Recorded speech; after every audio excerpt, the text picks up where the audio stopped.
I didn't have you on my mic on, asshole. You Shut my do, door. your mic is on. No, it is, but he Okay. he did a "Hey, you guys" type thing, so you didn't hear that. Okay. Well, howdy everybody, and welcome to another exciting episode of the Faab Five campaign here on the Random Rhapsody Network. I'm Matthew R. Dawson, your friendly neighborhood host and GM, making my buddy Joe look like an ass. And joining me around my virtual table today are Alyssa, Joe, Jeremy, Koines, and Kyle. Say hi, everyone. Hi, everyone. Yeah, I'm the ass. Love you, Joe. Everyone can relate because that was my son was the asshole I was talking about. I So know. everyone can relate. But jumping into the announcements, we have a pretty full lineup here on the Random Rhapsody Network coming up. Random Rhapsody. I can talk really well today. We have a pretty full lineup here on the Random Rhapsody Network this week. We will be live this Wednesday, October the 19th, with our next session of Magi Nights, an Echo from the Stars, which only has a couple episodes left, so now's a good time to catch up. Following that, on Sunday, October the 23rd, we will be playing our Halloween one-shot, The Hunt for the Trask, which is a level 20 adventure being run by Kyle Thomas here of the Faab Five. A couple weeks after that, I'm actually going to be joining the Bard Rock Cafe to play in a special all-day charity stream for Extra Life, which is a great fundraising program for the Children's Miracle Network hospitals to change kids' health, to change the future. Alyssa Egan here is also going to be joining us for that, and we're playing in the same slot, which is the 8 p.m. Eastern slot. Matt's character is going to be my character's Patron? And basically, you and I, yeah, substances. Yeah. But since it's it's a kids stream where it's just a medicinal supplier. Now, if you want to find out more about Extra Life, you can check them out on their webpage, which is extra-life.org, and they're also on Twitter as @extralife, the number 4 kids. I'm going to be posting more details as they're released, and I'm going to share that on our own feeds, which is on Facebook as Random Rhapsody TV and on Twitter as @random_Rhapsody. Okay, that should do it for the announcements. So join us as we dive into the world of Loroupa and continue on with the adventures of the Faab Five. I have a question.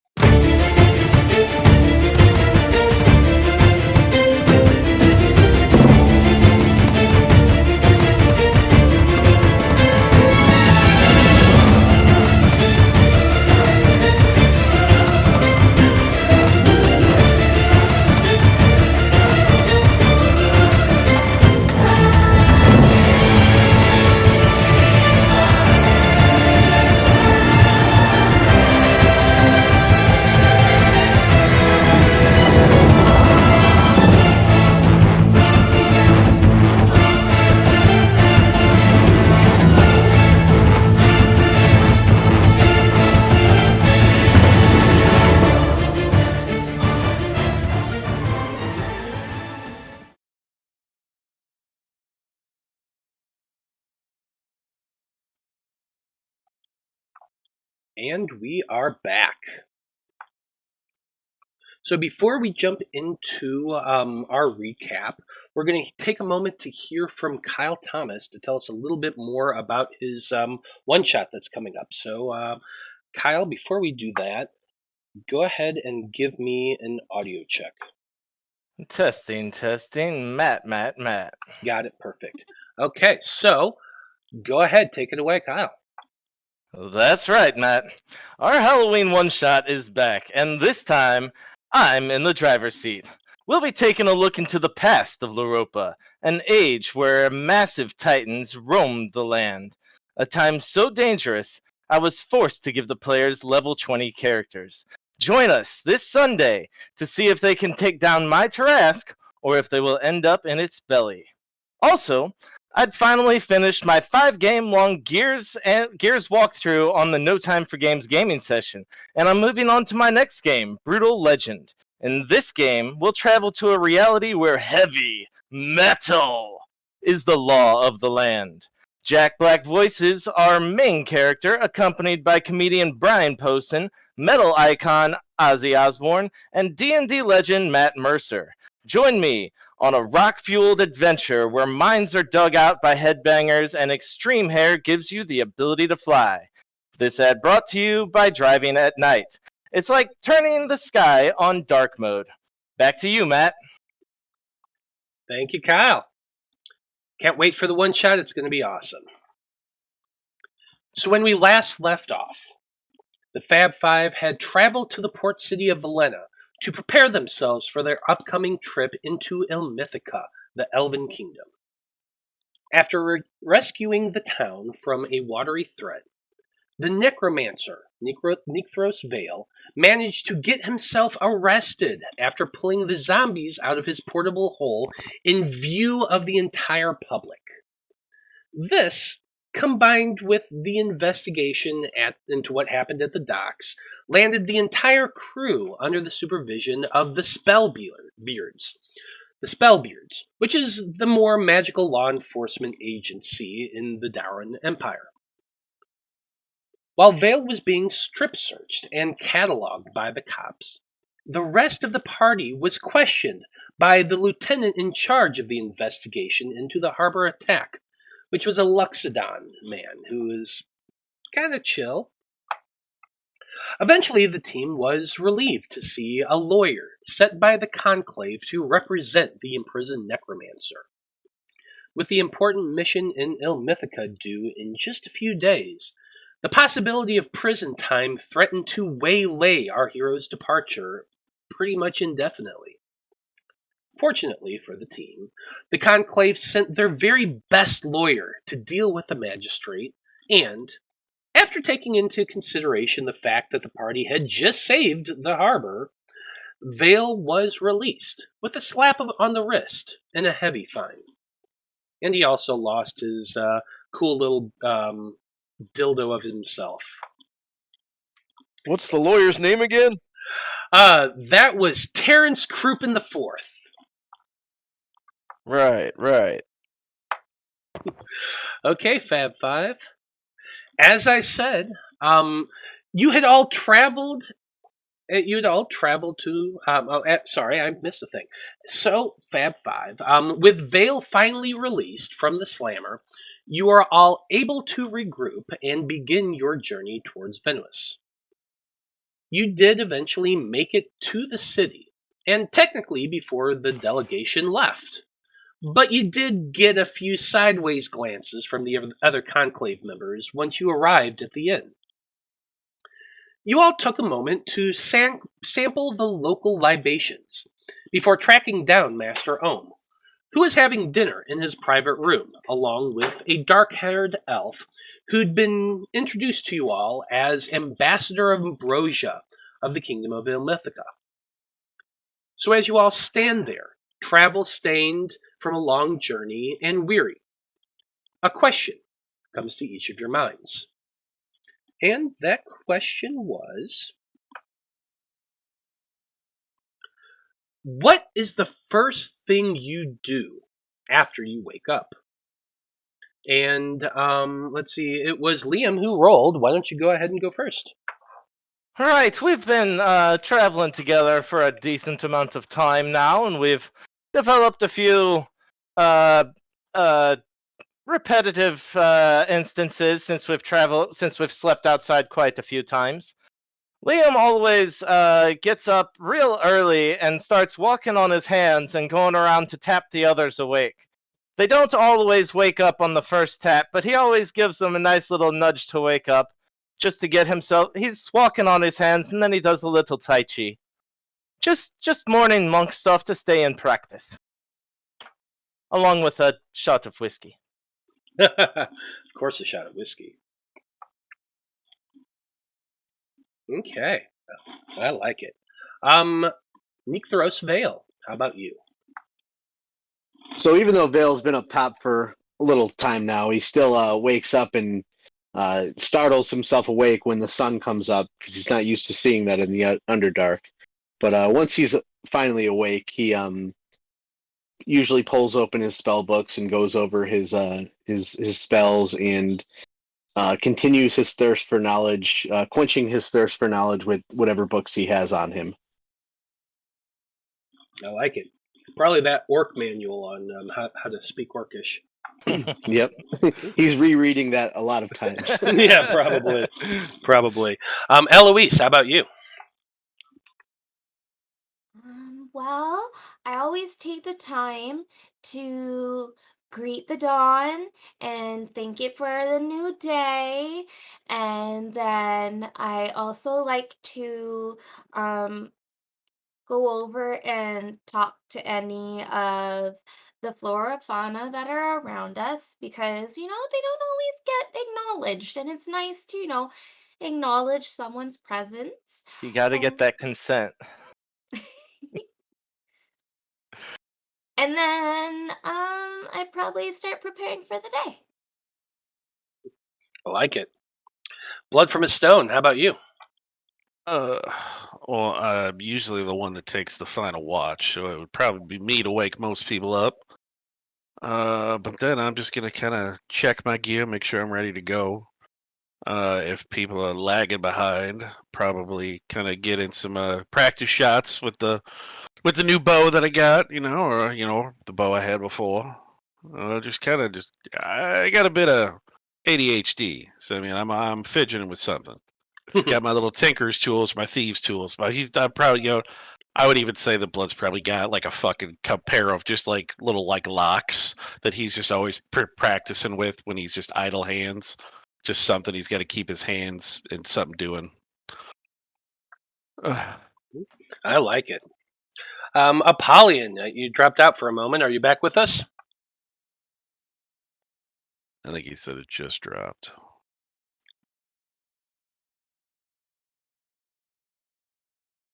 Yeah, he said he's reloading. We'll see. I get him in a minute. Well, he was on. I think it might have been on this. Oh, yeah. Who knows? Well, we'll give him a moment, and hopefully he's able to reload. It'll probably be something about polishing his muscles or sit-ups. Probably. We could do Jeremy while we're waiting. Jeremy went. Yeah, Jeremy went. Apollyon's the last one. Oh, that's right. I'm sorry. No, well, it's okay. We'll jump back into Apollyon when he gets it back online. But for now, Faab Five, as I said, you all find yourselves now standing in the rather lavish two-sectioned room on the second floor of the Inn of the Slumbering Tree.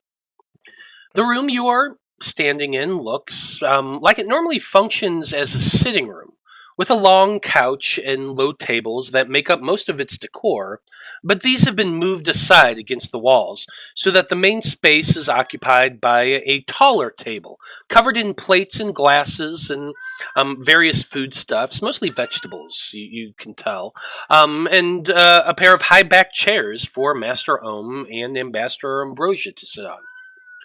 Ohm himself is an short and extremely old man with golden tan skin and dark eyes.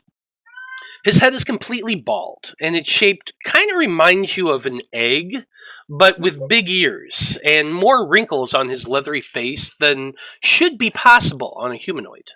It looks like an old Adam Sandler. He looks like a very old George Burns, but bald. That's how I've always pictured him, as bald George Burns. That's how you described him before too. Mm-hmm. It is. He is wearing the same brown robes you always see him, the ones trimmed in green. And his face only shows the smallest hint of annoyance at his meal being interrupted. As for his companion, for at least a few of you, this is probably the first elf you've ever seen in person. Ambassador Ambrosia is tall, much taller than Ohm at least, though Apollyon is still taller, and slender, almost rail thin. He has long, dark chestnut hair that trails down the back of his extremely opulent robes, which are dark forest green trimmed in blue. And you can all see the long and tapered points of his ears poking out from that hair. He has an angular face with a weak chin and almond-shaped eyes that are bright green and almost seem to sparkle in the candlelight that illuminates the room. You can all see that he is wearing quite a bit of jewelry about his person. A silver circle sits on his brow. He has several necklaces around his neck, multiple rings on each hand, and when he extends it to the closest of you, you can see that there's a silver wristlet clasped around those slender wrists as well. Are you back with us, Apollyon? Nope. He blinked in for a second, but we lost him again. Okay. He seems to be expecting each of you to take his hand as he kind of stands there and stares at you all. And in the background, you can hear Ohm saying, "Allow me to introduce you to Faab Five, the team of field researchers who are going to function as the Delvers on this mission." What do you all do? 1,000 apologies for the interruption, Mr. Ohm. One quick point of clarification. What's a Delver? When you say that, Ambrosia, like his hand was extended out to probably blood from a stone or somebody, whoever is first in. But he stops and he glances back at Ohm, and Ambrosia says, "Ohm, you don't even... These individuals do not know their part in the mission? They don't even know what a Delver is?" And Ohm's like, no, Mr. Ambrosia, no. They may seem like the dumbest yokels that have crossed the block, but allow me to assure you that their appearances absolutely deceive. They've done some very good work. They are considered a group of some of our top field researchers. You need somebody who can get in the mud and tumble about, and these are some individuals who can do so. Ambrosia, as he turns back, his eyebrows kind of raised in a very, like a very disbelieving. But then Ohm does look at you, and he, Liam, and he says, "A Delver is people who go on missions and complete the type of tasks that usually require going into dangerous areas, such as going through dungeons, crawling, tunnels, that sort of thing. A Delver is somebody who just delves into the dangerous locations." I was gonna say, Liam, he didn't put. I mean, usually dungeon goes before Delver. Someone who goes. We're going into danger is pretty much what we do. That's fine. I apologize. I shouldn't have spoken out of turn. I'm terribly sorry. It's okay, Liam. You're fine. Yeah, and Ambrosia does say, "Yes, I see. They do have a interesting appearance about them. Your conclave certainly does take in all sorts, don't they?" Welcome back, Apollyon. We got to your turn. The question of the week is, what's the first thing you do after you wake up? Oh, I get up, do a little stretch, and I just take a long, hard piss. Okay, I wasn't expecting that. Woo! Invigorating. And I imagine it's not very far away from camp either. Like, that's probably the first thing you all smell in the morning. Oh yeah, gotta mark my territory. Okay. Well, as I was narrating, back in the room, Ohm is kind of chuckling a little bit at Ambrosia, and he says, "We take skill and experience wherever we can find it." And he replies this kind of cheerfully as he's taking a bite of something off of his plate. He has not bothered to get up from his place at all. But they do look a little travel-stained, don't they? Why don't you all go and get cleaned up a bit while we finish our meal, and I'll send somebody up with robes that'll fit. Afterward, we'll meet, and I'll get you all up to speed on the itinerary. We do plan on setting out again at first light. Robes like yours, sir. Well, yes. That would be an honor. He kind of like side eyes you. You'll have any that are gonna fit. I think we got one Goliath with us. His stuff might work for you. We'll see. We'll see. Just All right. go and clean yourselves up a bit, and we'll talk later. Was the ambassador's hand still outstretched, or did he? Yeah. pull it back? No, he pulled it back. About the time Liam started talking. Sorry. No, you're right. He would have shook it and see if this guy he's gonna be a little dirt, but he would have shook his hand until Liam spoke up. And Mm-hmm. You probably if you were the first person there, you could have at least gotten a shaken hand with him before Liam started talking. Yeah. Yep. Yep. Sorry. That was Ohm? And I'm still saying this like in where he can hear. You He's met so him much before. older than you Yeah. than I thought he would be. You met Haven't him you once met before. him? Yeah, Nope. we were all in the room with him at one point. Nope. Yeah, you were. before we went to the gladiator tournament, Mm-hmm. Yeah, he spoke to everybody right before you all Revolution. left for Rowena. I don't remember that. Eloise really? The only one was that's paying excited? attention to something else. Clearly. the only one that's anxious and excited to be here is probably Blood. The rest of you guys are just like, eh. There might have been a very talkative bird in the window. We don't know. That's true. That's true. There are no windows there. Anyway, Maybe that's why Eloise was so confused why there was a squirrel. yes, that's definitely it. It's like, how did you get in here? There's no window. It was Are you hiding lost, under. little buddy? It was hiding underneath her robes the entire time. But at hearing a very obvious dismissal, the door is opened by one of the conclave monks, and you are all allowed to step outside back into the hall.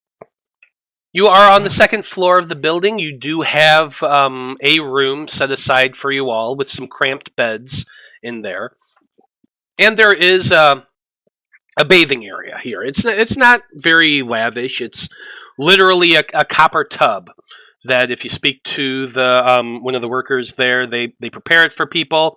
There's a bit of a schedule that has to be done, but it's early enough in the afternoon that you could or early enough in the evening that you could probably all get baths in before going to bed or before doing whatever. So, Faab Five, what are you wanting to do with the rest of your stay here in Venuis? Liam feeling like he made an ass of himself in like 5 seconds of seeing Ohm. He is the first to the bath, so that was what he was told to do. So he scrubs up real good, and then he just waits patiently in his room for robes to be delivered. By the time you actually get back, there are robes delivered. These are your standard conclave robes. You've seen the monks there, and just all the employees, the people who aren't monks but are still researchers. They wear variations of this theme as well. It's always just tan clothes trimmed in green, and they do find sets for all of you. Apollyon, it's big, but you're still bigger, and there's no real holes for your wings in the coat or anything, so not sure what you can do with that, but there's some trousers. Yeah, there's some trousers that'll fit you, for sure. Can I use my scimitar to maybe like cut some slits in the back? Oh, absolutely you could, yeah. Yeah, I'm gonna just do that. I'm gonna do a little home sewing surgery.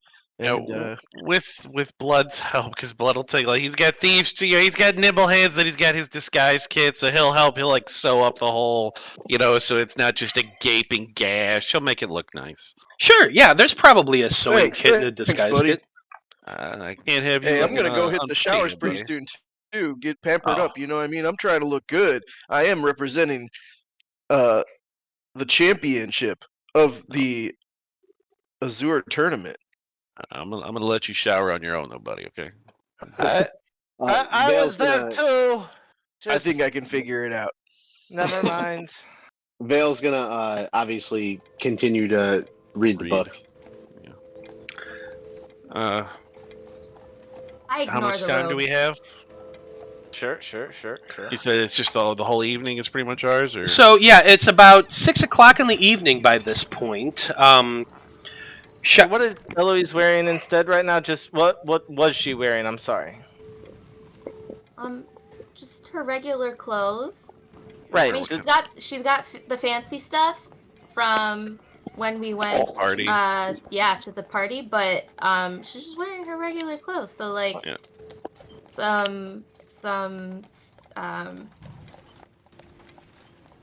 One of just they're like, I want to call them split pants, but they're not quite split pants. And Skirt? No. I have no idea what you're trying to describe. What a split pant is. Okay, so like what ladies wore to go riding. So it was like a skirt, but it had an underpants, like they're yeah.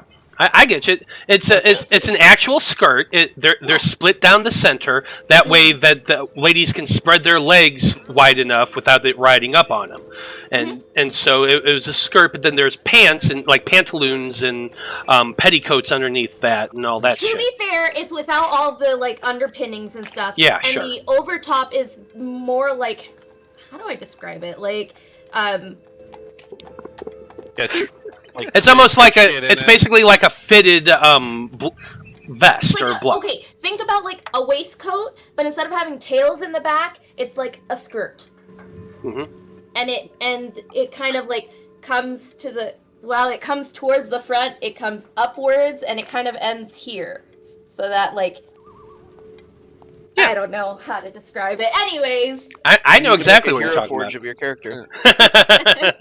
Let's just get I tried. They don't have the right outfits. They don't have. He'll just use his glamored armor to make it look like most of the gear that the Conclave wears, and then he'll just kind of toss their little overcoat over. Yeah, they've just got some a type lot of coat. selection for armor. No, I mean it's going to be the same color scheme and shit that they have. Yeah. Yeah, absolutely. You got the glamored armor. You can make it look whatever you want to. He might go out. I mean, I guess if he get cleaned up real quick. He's not somebody that's gonna take a long time taking a bath. And no, he doesn't just fucking lick himself. By the way, That's exactly what I thought of too. They've evolved to Baxi. They are does not he their like default. hop in the water and then immediately hop out? No. Like He's not afraid of fucking water either. I don't know. As much shit you've gotten into in water, I'd say you might be a little scared of it. Liam's a little afraid of water. There might It's be natural. There might be some trauma, but he's not afraid of it. I think Fair enough. Kind of go out and check out this little border town and see what's going on. Okay, absolutely. Well, you can all get yourselves cleaned up and blood. You can go out and kind of walk around town a little bit. Just out of curiosity, about how long would you say you spend out on the town? He might go for just like a couple hours. Might go check out, see like just what the market kind of looks like. Because he's been told it's like, hey, this is where all the elven goods and shit comes in. He's gonna go, and then he's also just gonna be kind of looking around, see if he recognizes anybody here, or if anybody like looks up and looks at him like, oh, hey, I remember that guy. Okay. So yeah, he's just kind of he's overly cautious all the time, as usual. He's not taking Eloise with him, is what I'm hearing. Well, if she wants to go. Does anybody want to go with Blood as he heads out to... Because it's only going to take you like probably 20, 30 minutes each to bathe. But actually longer than that, gonna be in there for a while. Like, he wants to be pampered. 10 minutes max. No hair, scales. I'm kind of my scales are kind of hydrophobic, so like it really doesn't take much. No, for Eloise, no. Brush and scrub each scale. Yeah, Eloise got no time at all. Just jumps in, washes up, gets out. They empty out the tub, refill it with some hot water. Next person gets in. Lays on a hot rock for 20 yeah. minutes. Yeah, lays on a hot rock for 20 minutes. I mean, it's a hotel. It's like I said, a cast a copper tub. It's not like a lot to do there. But Apollyon, you stay in there for at least an hour. Just Yep, and I request of the servants or whoever it is, the attendants, that they go and bring their finest braider and a crown made from laurels or sapphire-colored flowers, and I pay them like 25 gold. I give to somebody like, go make this happen. Yeah, for 25 gold, they will smile very big and say, "Absolutely, sir." And they go scampering off to make you a crown of laurels and blue flowers. We'll say bluebells, because why not? All right, cool. And what was the other thing you wanted? A hair braider. A hair braider? Yeah, you could find somebody in the city. Probably some dwarves or something. Mm-hmm. Yeah, definitely. We're gonna say. We're going to say it's a dwarven woman of middling age who comes in, and all of her hair is in very fine, thin, tiny braids. And she asks what you want. Yeah, I described like the whole deal, like partially braided in different areas and looping around. It's going to look really, really fancy. This is like my champion look. Sure. For 10 gold pieces, she will do whatever the hell you want with that. Absolutely. Which, like, as you pass over the gold, you can't help but think, wow, that's kind of expensive for braiding hair. I got it. We got a big purse. Oh, absolutely. To you, 10 gold pieces is nothing. Anybody else go heading out with Blood and Eloise? No, I'm probably staying in, probably practicing some new two-handed techniques, trying to work new balance positions, working 2 weapons at a time, just trying to master new techniques. Where are you doing that at? Because you're in a hotel. I've pushed a couple of bunk beds back, so these are very slow, like decisive movements. I'm not like flailing around or anything like that. I'm just learning new balance points. You're doing this in the middle of your 20 by 20 room that you pushed your beds to the side. There's enough space. You could do it. Absolutely. Absolutely, that's what I'm doing. Okay. And Veil, you're just sitting there on one of the beds reading your book. Oh yeah, just reading. Okay. Well, Blood and Eloise, as you go making your way out into the city, it is a beautiful place. It is evening at this point. The sun is definitely down, but there are gas lights all over the city, or at least they appear gas lights, like we would know it. You are in the Dwarven Kingdom, so you've seen them before. But as you look closer, you realize that like there's no flame in there. It's just a small, soft, glowing point. It's illuminated by magic. And they're all over the city. Flame. He's just gaslighting us about it. Yep, there's actual flame. I'm just gaslighting you about it.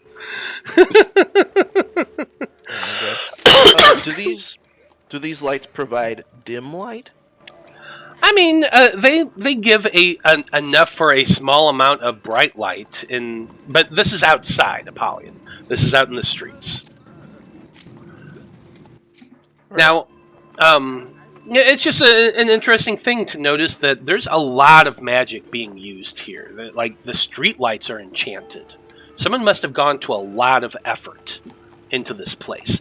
And the rest of the architecture kind of matches that. It's all marble and white stone granite. And each building is very beautifully made and unique in its own way. You can definitely see dwarven architecture, human architecture, a lot of the various races across Loroupa, and a lot of the various kingdoms as well tend to have their own unique styles.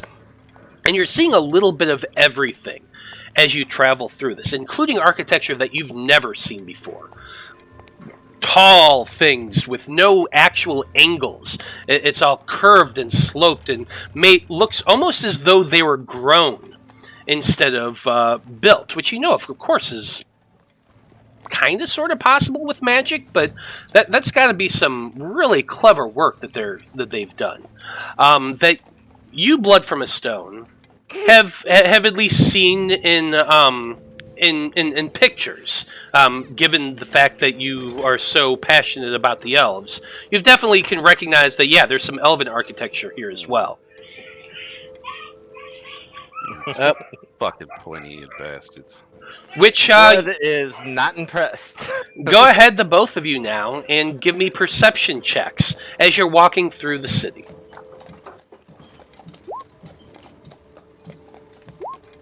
It is 20. 11. Eloise, there's a lot of pretty birds that are flying about. Even as dusk is falling, they're all trying to make their way to their homes, and you just can't help but just look up and enjoy that, and enjoy the very clear sky. There's not a cloud in the sky, and even with the bright lights of these magical lamps, you can still see the stars quite clearly here, including the moon that's getting not quite full, but close. I'm also focusing more on like trying to see what flora is around and trying to see if like the magic is tied to like the nature that's around or is it like produced by a person? Oh no! Well, like go ahead and make a nature check while you're at it.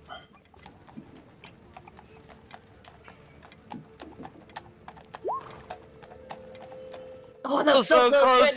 Good. 14. Well, with your 14, you're actually spotting a lot of different plants that are not native to this region. Now, you would know that this area is technically a part of the Kingdom of Radagast, though pretty much every country travels to here.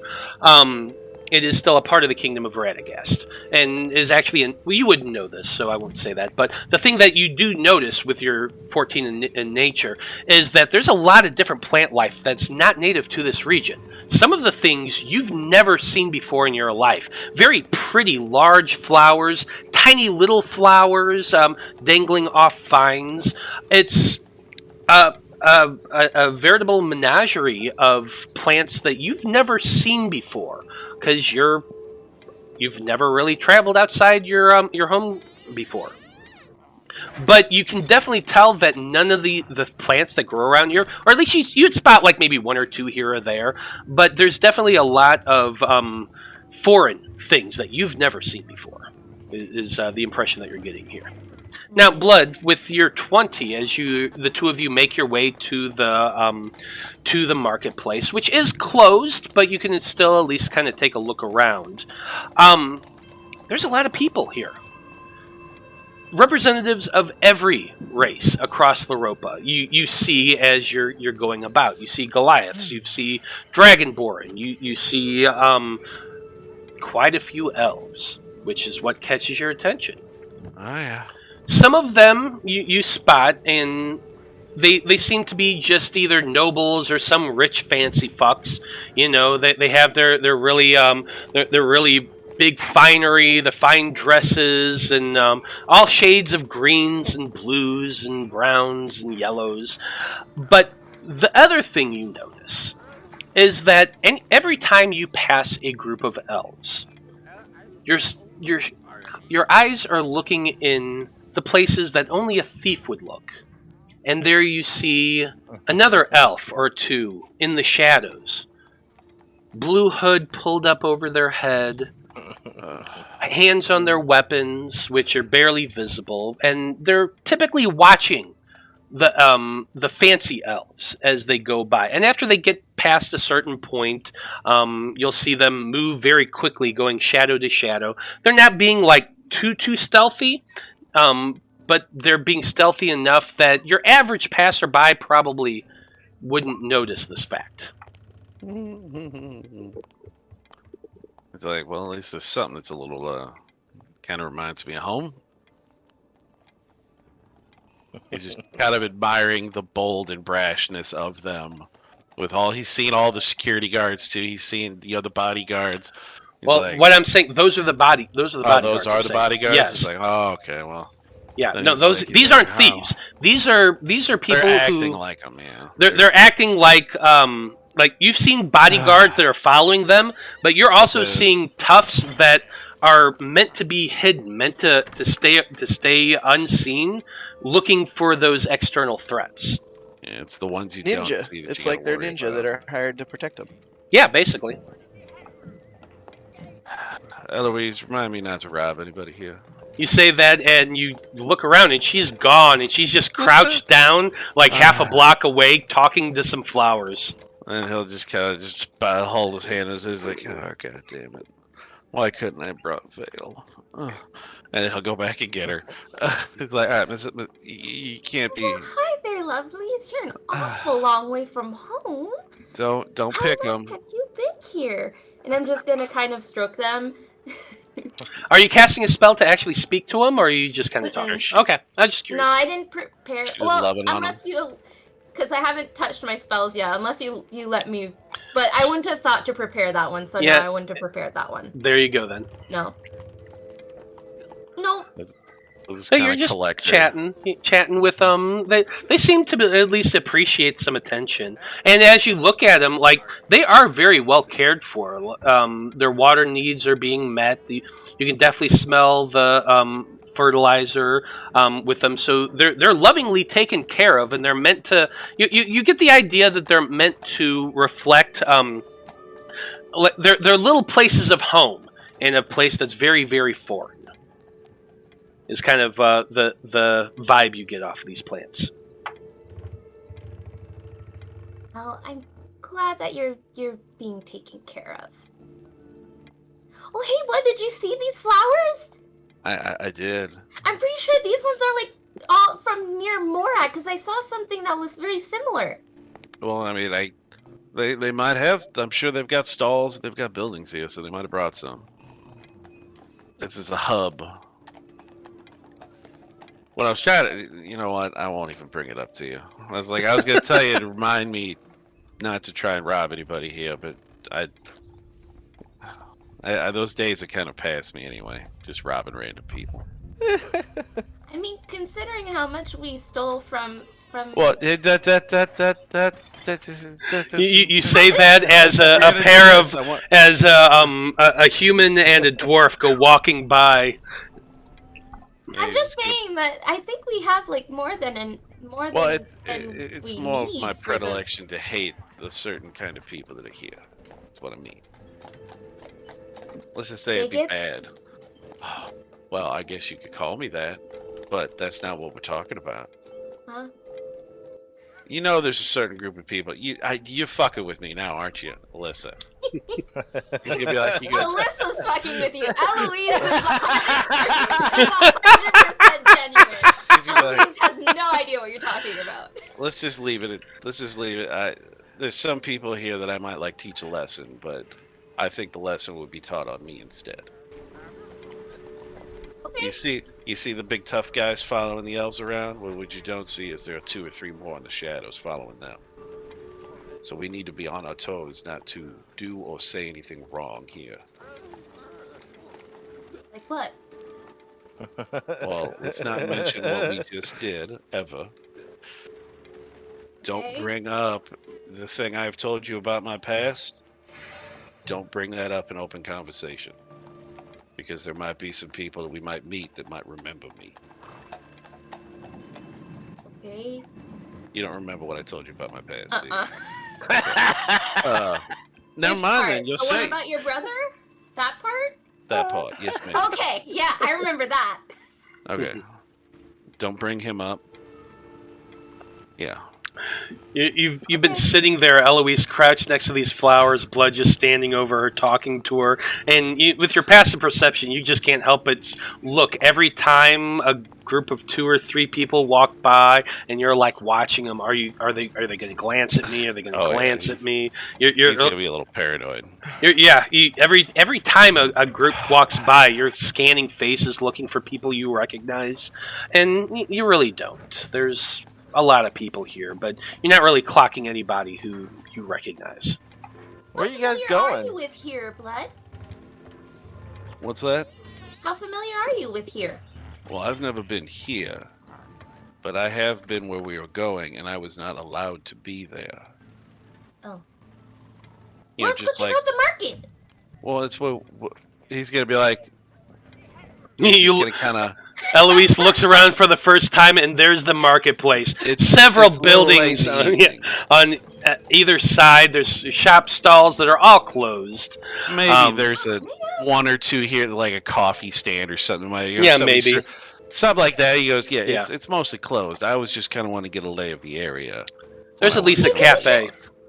Let's try and find, maybe we can find like a tavern or something, and maybe there's like a kind of, I don't know, wine or some sort of spirit that's like native to this place, and we can bring it back for Liam. Well, I'm sure we could find that. That would be, you know what? That would be a very nice thing to do. We could do that. Let's do that. I want to try it too. He's allowing her enthusiasm to infect him. All right, well, let's go take a look. I'm not even there. Eloise is so much fun to play. It's been so long. Funny thing is, at the end of the last session, you all grabbed one of the local delicacies, that apple brandy. Oh God, that yeah. It was a rather strong shot, but yeah. Yeah, you weren't there, Alyssa. $100 for what? 4 shots? 4 shots, yeah. Or no, it was 5 shots, I believe. 4 shots because I knew Veil wasn't. Oh, that's right. It was 4 shots. Yeah, it was hella expensive. Yeah, we'll find. Was it yummy? Extremely good. We'll find something less expensive. How about that? I don't care. There is a little cafe in the marketplace, and there's taverns every so often that you could absolutely stop at if you want to. Yeah, we'll see if we can't get a bottle there. You know, not tippy tip top stuff, but something really good. Oh no, I'm looking for some frou-frou place that looks like it's got the real artisanal shit. So every elven stall, gotcha. No, but if there's like, I don't know, if there's anybody who like really looks like they're like passionate and they're making something that they're passionate about, then I'm going. So we're stop. looking for the hipster bar. Is what you're saying? Okay. Eloise doesn't know what a hipster is. Go ahead, both of you, and make. I don't even know what a hipster is anymore. Investigation or? Yeah, go ahead, both of you, make investigation checks. 25. 9. Okay.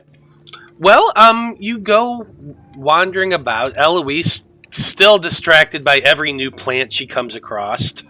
Plant, animal, all the stalls. Yeah, absolutely. All the fact that like things are like very like individually like very recognizably individual, and it's just like, oh, that looks cool, but oh no, that looks cool, but shit, all these places are closed.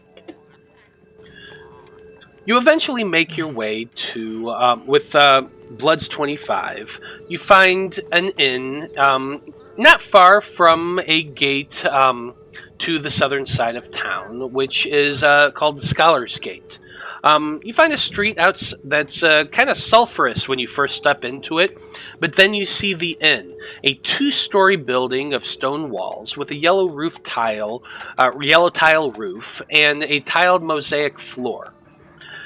You step into a very raucous inn. The music itself is kind of muted, but a lot of people are singing along with it.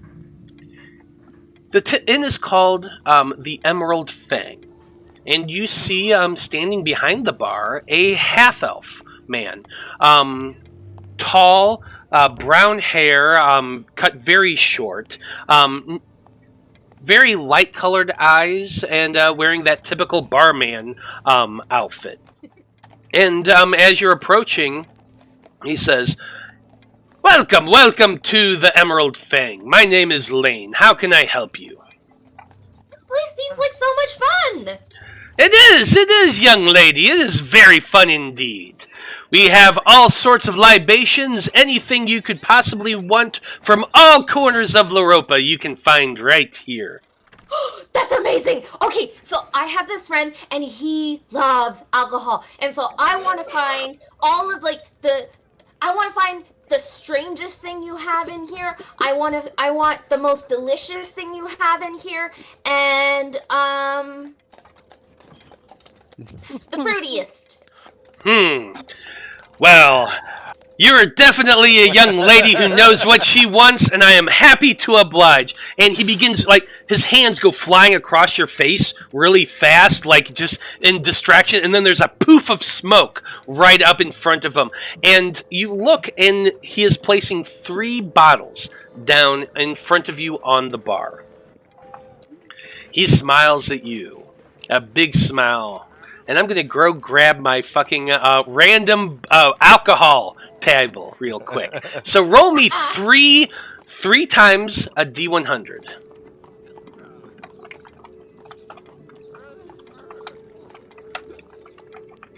Ooh, you can get some crazy stuff with this. 23, a 64, and a 57. Okay. I'm curious to what she finds. There's some weird stuff out there. Yeah. Yeah, there really is. Okay. So, first of all, for the really sweet one, what we have here is the buried treasure. I got this in my journeys through the Margarden Federation into the Juntla Wastes. It has a sweet, almost hard candy flavor to it. And the alcohol content is insane. I do not recommend drinking more than a single ounce of this at a time, because it will knock you on your feet. It is so sweet and so alcoholic that you'll think you're died and gone to heaven. Ooh. The next one I have for you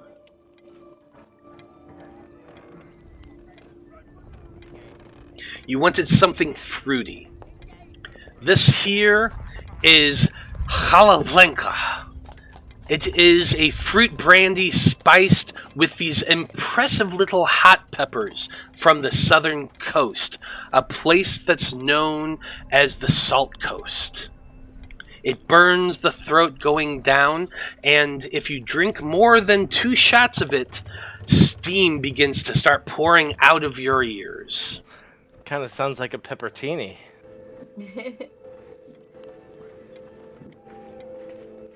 And as for the most fun one, I have for you this. And this one here, he hands up, it's a tiny bottle. It's like a 357 size. He says, this is called Willow the Whiskey. It is a whiskey that, imbibing it, gives you minor hallucinatory effects. You start off by seeing tingling lights in the corner of your eyes, and it ends with a shining orb of light dancing in front of your vision. You try to move and grab it, but no matter how much you chase it, you never will. Where's that from? This one, and he puts his finger on his nose, comes from a place not many people get to, my home country of Illimithica.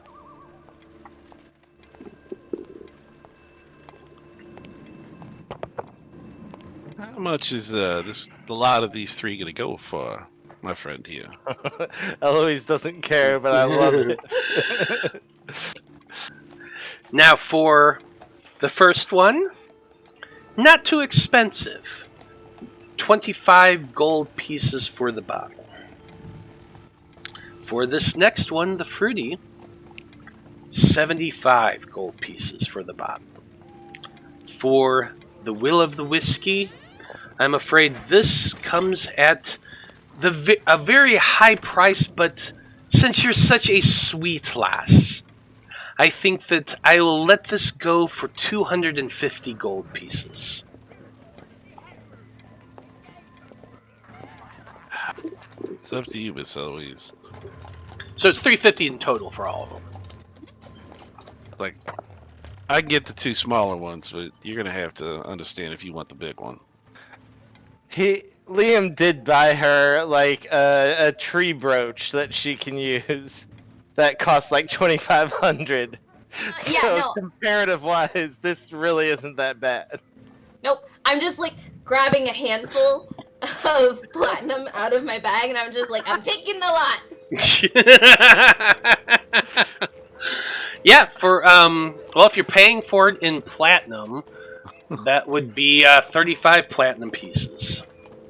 Sure. Do we have platinum? Do you have 35 platinum pieces? We've I got mean, I shit have load it of written down that I gold. have 10,000 platinum, so.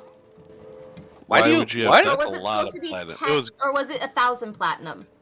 Because it's 10,000 gold. How We much was got Yeah. 100 You might platinum have ones. I have 10,000 0 gold platinum. worth of platinum, but We- that would be 1,000 platinum. From the Dream Witnesses cave, there was 700 platinum. We each took 100. We gave 100 to Tomas, and 100 went to the Conclave. So maybe that's where that platinum is coming from, but it's only 100. No, I think I also, instead of writing gold, Your gold, for you just when wrote it as platinum. I wrote it as platinum. I think that's Oh. what happened. Well, Well, you could have honestly exchanged it at any point in time. That's We not got- a huge deal. We got, Yeah, what, just try to be 450? just try to be accurate with what you have. So if you want to say you have 10, that doesn't even make That would sense be a because lot. 10,000 platinum would be 100,000 gold, and there's no Yeah. way How much you. gold did we come out of from 22,480, I think. Yeah. Each. 22,480 each? Okay. So you'd then it would have be what? 22,000 platinum? So 2,200 platinum, if that's what you. that makes more sense. Okay. Yeah, if you wanted There to we go. convert all your gold to platinum from Kazakh or whatever, you could have done that. And that's fine. Okay. But there you so go. Then I need less 35, so it's gonna be 65. There we go. Done. Okay. Well, there you go, and you got some interesting new alcohols. No shit. Alright, did you guys have any other goals? No. He was really just wanting to kind of check out the scene, almost really kind of see defenses around the city and see what's going on. Okay. And then he mentioned this, and so he's like, well, shit. I can't Well, let it go alone. If you're wanting to check out a little bit of the defenses, I'll tell you a little bit about them. The city is defended by walls along both sides of the shore. Now, I'll remind you that the entire city is basically one giant bridge over the river there between the Kingdom of Radagast and the territory of the Margarden Federation and the Kingdom of Illimithica. There are 6 towers along each side of the city along those walls, and then in the center, where it's over the river, it's all one giant harbor. With the harbor, in the harbor bay itself, you can find out that there's actually a gigantic chain that's sitting at the bottom of the river. And if they were attacked from the water, they typically pull the chain up. taut, which just tears up any boat that tries to get through. You also see ballistas in all of those towers for air attacks. And if you want to know more than that, you can just make a persuasion check and kind of just ask around the locals in the bar while Eloise is buying alcohol, if you want to. He'll refrain from that because that kind of looks suspicious. She'd be like, "Hey, what's going on with this town's guards?" Yeah, especially he kind of knows where he is, so he's not going to do Where are that. your defenses weaknesses? Yeah, he's just going to kind of make that cursory glance, kind of checking things out, and then he noticed all of the kind of skulking elves and shadows, so he knows this is not a place to mess with. Fair enough. Well, eventually, after a couple hours or so of walking around the city, it's about 8 o'clock, and you're like, I probably should get back to the inn and see if Ohm ever checked in. So, Veil, you can go ahead and mark down that you've done another 2 hours on your book. All right, 2 hours. Eventually, you all make it back into your rooms. Blood and Eloise, you arrive from your trip to the market and hanging out at the other inn. Apollyon, you've made it back from your evening of sitting in the tub, getting your hair braided, and you now have a crown of laurels woven in with bluebells on your across your head. Liam, you Excellent. you have some very decent robes from the conclave that were sitting there waiting for you all when you got out of the tub. Vale's probably still sitting in the same clothes. He probably didn't even bother to bathe. I'm sure he had paid no attention to I don't know. Yeah. Did you, Vale? I don't need to bathe. I could prestidigitation myself clean. Why Well- waste time bathing? Fair enough. Well, once you all regroup, there is Yeah, when we come back, I'm just knocking on everyone's door. like literally Because- everyone. No, just all of us. Oh, you all have one room. We have one. You just have one room. Yeah, I just mean, guys! Guess what I found? Liam, totally surprised. Oh God! What'd you find? These! And I put the bottles down in the middle. He wanted to that- get you booze. After she describes what each one does, Liam goes, "Maybe we hang on to those when we're not about to meet with people that will be judging us. You know, save them for later." Who's gonna They be sound- judging us? Judging us on what? Well, the elf took no time into judging us, and if we're going to be seeing him again, most likely, I'd say not drunk would be the preferable state of mind. Vale, are elves always judgy? Aren't they? I feel like Is they're always Vale judgy. always the ones, judgy? the ones on the street Vale- were also really judgy.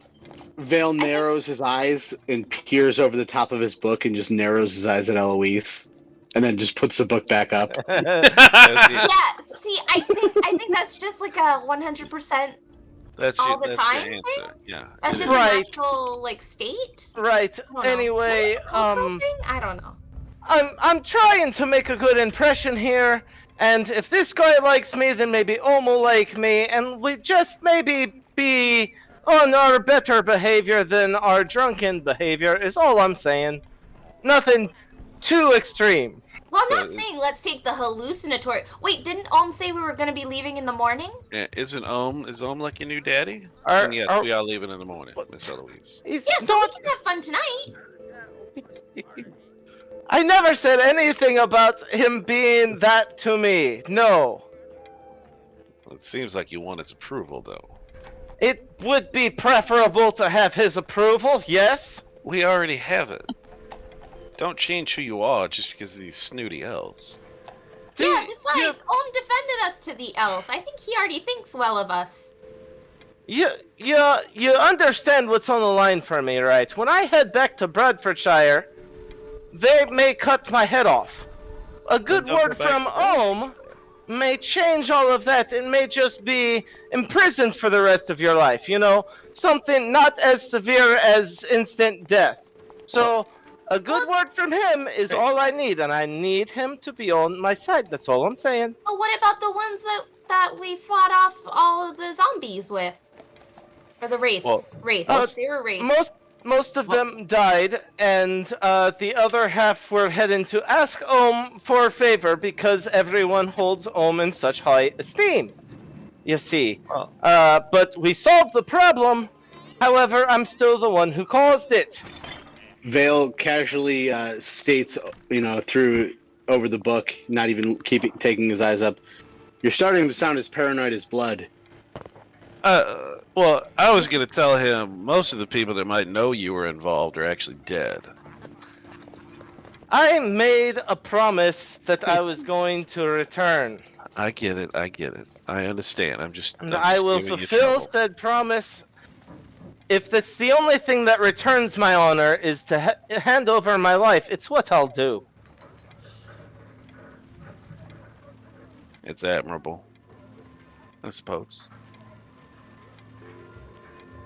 And yeah, I'm paranoid because let's see what's happened so far that I've told everybody not to do and they did anyway. Oh yeah, everything. Fuckers are giving me a heart attack in a minute. I swear. I love you. I do. But oh All my. right. So, because I wasn't paying attention, when are we to meet home again next? Tomorrow? Tonight? First thing- Right now? I don't understand. First thing in the morning. What time of hear- day is it, Matt? Well, It's 8 o'clock by now? yeah, it's probably a little closer to 9 at this point. You've all been talking for a few minutes. You do, as you're saying that, Liam, you do hear a knock on your door. Oh, Lord. Oh, God. Hello? They probably heard. all Yeah, of Liam this. goes to open the door, sure. You open the door, and you do see little Ohm standing there. Liam immediately bows, sure, but yeah, he doesn't stay on the ground like he did the first time. How much of that did you hear? Well enough. Just enough. See, Yeah. all right, so you heard me say that he wants to be you to be his daddy. Okay, gotcha. What can we do for you, sir? You're all such interesting people. You mind if I sit down? I'm an old man, Absolutely, and this sir. is. He'll clear. If there's not a clear chair, Blood will find one for him. He walks over and sits down on the chair, and he says, "Y'all were a little later than I was expecting. Didn't I? Pretty sure I told you to be here this morning, but well, at least you arrived." We tried, but I believe we mentioned that the port was attacked. Did we not? You did, and I did actually get a report from the boys watching the door. Interesting business, that Leviathan, huh? Yeah, it was a little gnome wizard fella. Said his a summoning or something that went wrong. They said they found him. They said they were able to track him down and bring him into custody. We would have been here even sooner, but Mr. Veil, let's just say we had some other issues we dealt with, but we got here as soon as we could. Well, good thing that you did. We were going to be leaving in the morning, whether or not you were here. So, appreciate you arriving on time, or at least close enough. Well, have a nice place here. He kind of glances at all the beds. We're a little cramped. Anyway, so I suppose we should talk about what it is we're all doing here. You met Ambassador Ambrosia. He's an interesting one. These elves, brother to the king. Well, if your older brother was the reigning monarch of society, you'd probably be a little uptight too, I suppose. Probably comes with the territory. But elves, they've always been a funny group. Even when I was a young man, they were all pretty uptight. But things are what they are. He's sitting there, and he reaches into his robes, and he pulls out a bit of a paper, and he actually has 5 pieces of paper that he passes to each one of you, and he says, "Now, before we continue, I'm going to need each of you to sign this." I didn't prepare this because I didn't want to write it out, but basically what he's handing you is an NDA. Non-disclosure agreement, for those of you who don't know. Yeah.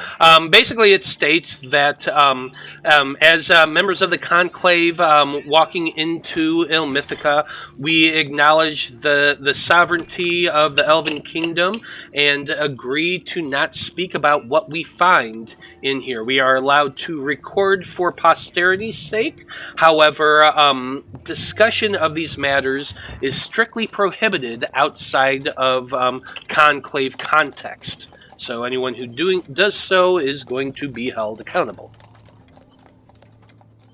Right, so this essentially just says we can't talk about anything we see in here except to other Conclave members, I'm assuming? And even then, there's a list of those in the know and those who are allowed to know. Okay, and sure. It's even the recordings, Eloise kind of explained, or I looked at the word Eloise when I said that. Ohm was starting to explain.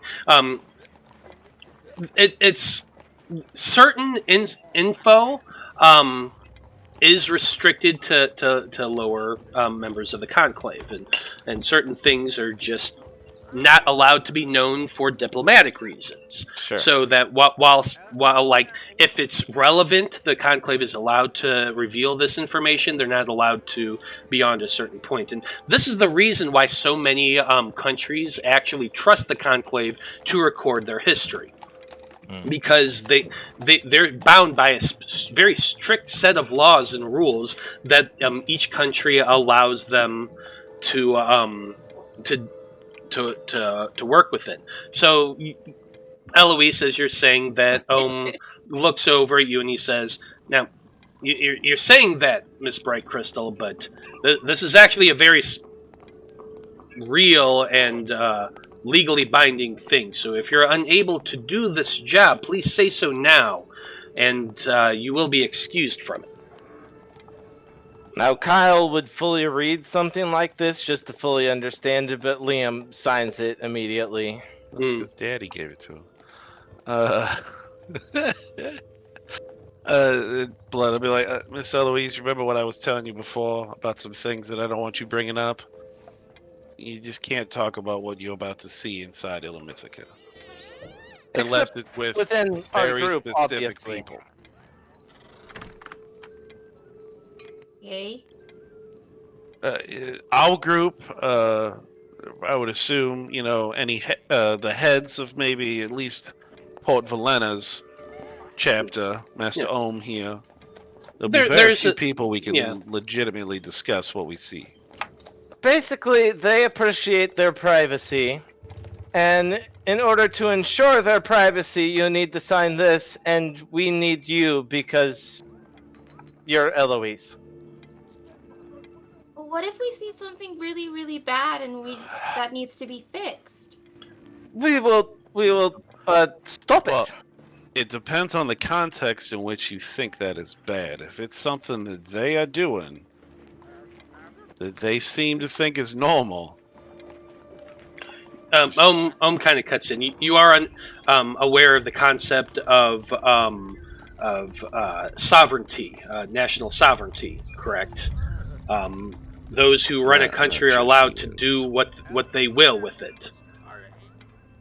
Yeah. So for example, you've been in the Dowran Empire in Port Valena. We are subject to the rules of the Dowran Empire, and if we do something that goes against those laws, we can be put in jail or worse, and we can be killed. That's how countries work. All they're asking is for you to respect their privacy and not share their information with the outside world. I just got one question. What happens if I defeat some badass enemy? I want to tell everybody. Yeah, no. No, unless you can't, they say it's you okay. can't do that. No tattoos of what we see or take out. Oh, Let's man. just say, if the elves are frightened of something, then go ahead and attack it. But if they are thinking chilling is normal, wait till they make the first move. Ohm also says, you are definitely here as the muscle big guy. So there will be opportunities to kill things, I'm sure. But we just are agreeing, if we step foot into their kingdom, to not discuss it outside of the few who know and understand the context. Speaking of the muscle, have they given us more information on what the trouble that was happening inside those ruins that they're talking about is? They have indeed, and that's what part of what we discussed during our dinner, which I am fully able to speak to you all about after you sign the non-disclosure agreements. Blood will sign it. What about plants? Well, I guess, but as long as you guys know. Well, is there anything specifically in the NDA about talking to plants, Matt? There is nothing in the NDA whatsoever about talking to plants. Ohm assures you that if you want to go and speak to plants, you can do so and have as much fun with that as you want. You can't talk about the discussions you had with those plants outside of Illimithica or outside of the people you're around while doing so. So you can't tell your trees at home how you had this bitchin' conversation with this orchid in Illimithica.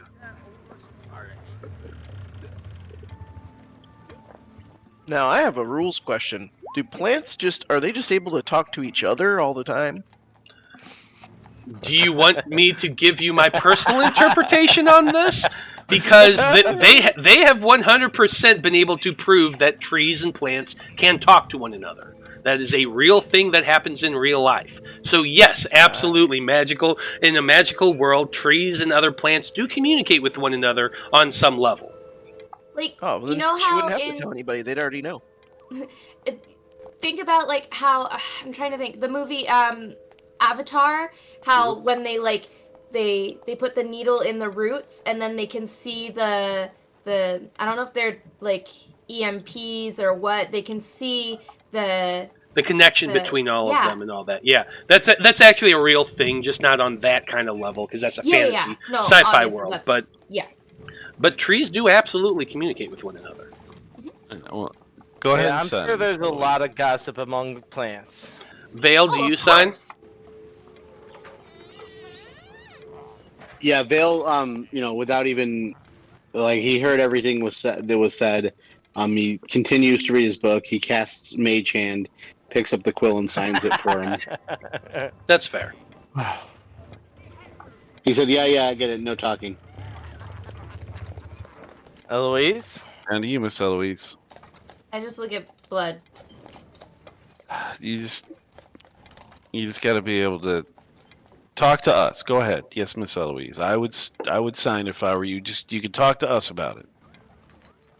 Okay, I'm gonna sign it. Okay. I won't let anything bad happen to you that you would have to tell other people. Ohm collects all of the NDAs and puts them back in his robe. And then I mean, that's fine. You're the one who's gonna have to deal with my affair. She says out of character, obviously. I mean, we can have this one. No, that was in response to what he said. Hey, he's the one that's trying to slip something past the goalie, and he's pointing at Liam. He's like, whatever. Go ahead, Mr. Ohm. Go ahead.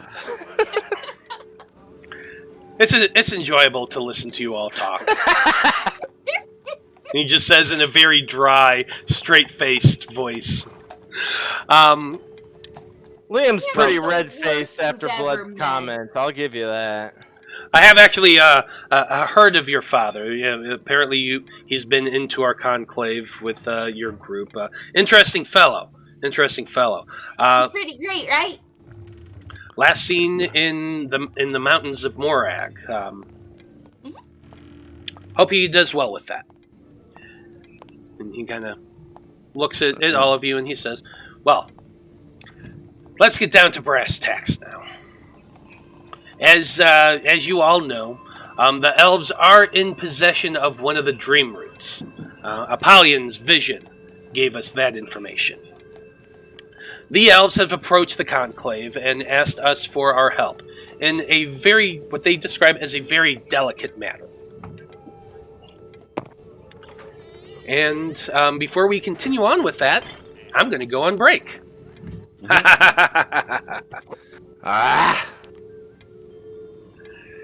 I just looked at the time.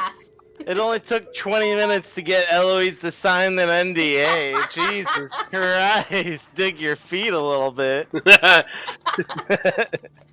Eloise knows that she's a word vomiter, okay? And Matt just knows. Just worried. Matt knows how to trigger Eloise and is very good at that. Yes. But we're going to be back in about 5 minutes. I want to make a quick break, but I got to pee. So when we come back, we're going to find out what exactly the Faab Five are going to get into heading into Illimithica. Stay tuned.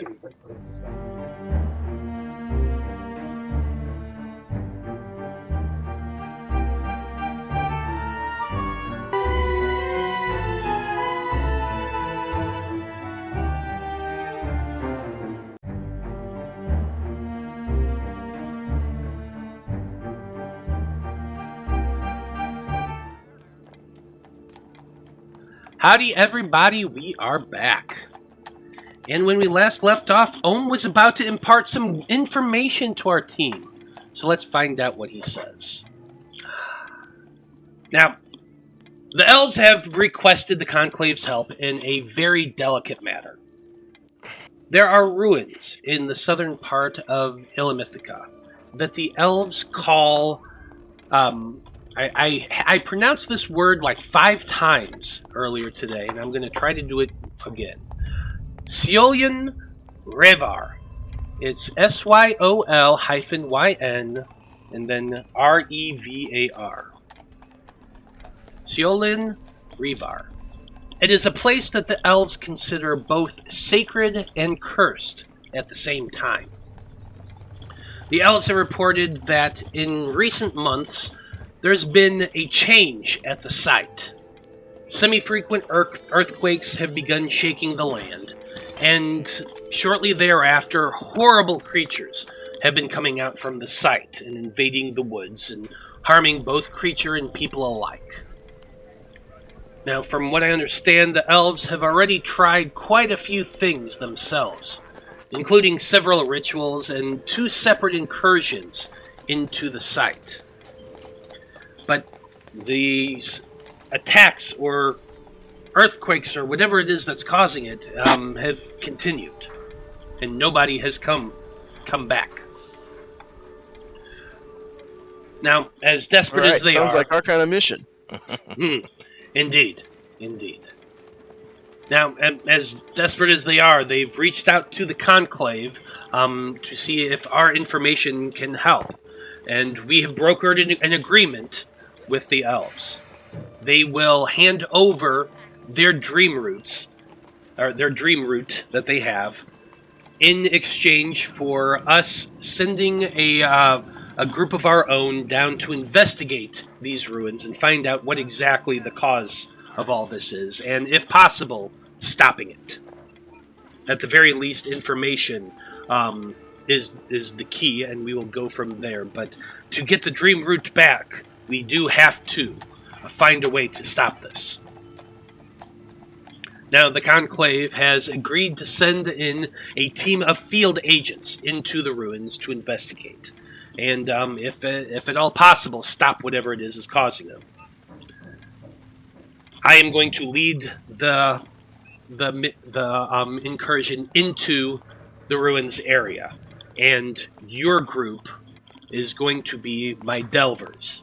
Your job is to deal with anything that comes along, and if necessary, I will be sending you into whatever it is we find in there. Now, according to the... Point me in the direction, boss. I'll go get him. That's the spirit, kid. I like your enthusiasm. As he's saying this, he pulls another thing out from his robes, and he looks over at you, Liam, and he says, "Can you open up that window, kid?" Right. Yes, of course. Opens it up, and then he looks over to you, Eloise, and he says, "Why don't you go ahead and pass out a little bit of whatever it was that you were hiding in your robes when I first got here?" Not the hallucinogenic one. Choose carefully, Eloise. Go with the first one, the hard candy one. The thing he pulled out from his robes is a cigar, rolled tobacco, which he cuts with a small knife and pulls out a tinderbox, which he lights and begins puffing on his cigar as he's talking to you all. As a matter of fact, sir, I brought some specific beers in case you had a hankering for something unique. I never turned down something unique, kid. What do you got? Alright, so I pull out of my pack what is known as the Drunken Uncle. Oh my god! Really? 8 beers of the Drunken Uncle, and I gotta find this, but it has a save to it, so... I know it does. Well... I know you wanted to share a beer with your dad for the first time. But shut up! Alright, you did it. It's done. Oh, I gotta find this. We got so many handouts. I'm sorry. Well, I don't Yeah. want to ruin Liam's beer, so I'm going to wait. Drunken Uncle just sounds like an extremely inappropriate name for a beer. Is that under party items? It should be Liam's wagon, right? Yeah, Liam's wagon. There it is. Yeah. Okay. Okay, so the Drunken Uncle. Tasty, mouth-coating flavor makes you reminiscent of good memories, thick like eggnog. It has a DC 13 con save. And anybody who takes the beer, I'll tell you what happens after you succeed or fail. I'm going to take one. He's kind of curious what it is you have. He's been puffing away on that cigar for a few moments as you're pulling these out. And he just kind of has a little bit of a gleam in his eye as he takes whatever it is you're handing over. Sure. Pops the top and Oh takes yeah, we haven't even really celebrated yet. Pass one of those over here. I can't wait to taste it, Liam. Celebrated what, Troll buddy? 20. Yeah, of course. Celebrated me becoming the champion once again, obviously. I'm pretty sure there was a lot of that already went on, buddy. Let me go ahead and make my own Yeah, save, but I 'cause just I'm wanted us to have taking a drink all together. Let's see. Con save. 25. Jeez, everybody's rolling super high and I roll super low, of course. That's very I love appropriate. it when the dice tell the story. Yes, very much so. Is anybody else drinking before we start this? No, Vale's just continuing reading. He doesn't drink anyway. Alright, so 4 of my beers are used up. I still have 4. On a fail, you feel compelled to reveal either a deep secret or an embarrassing story. On a success, the DC increases by 1 for every beer consumed. So if everybody wants to have a second beer, the DC is 14 now. So, anyhow. So all of you open up your beers and begin swigging, and Ohm takes a swig as well, and not bad, kid, not bad. I mean, personally, I always prefer a nip of whiskey, but this has some interesting bite to it. I'm not going to lie. And he begins drinking some more, and you drink some of your beer as well, Liam. Yeah. At which point, what happens? So, there was this one time.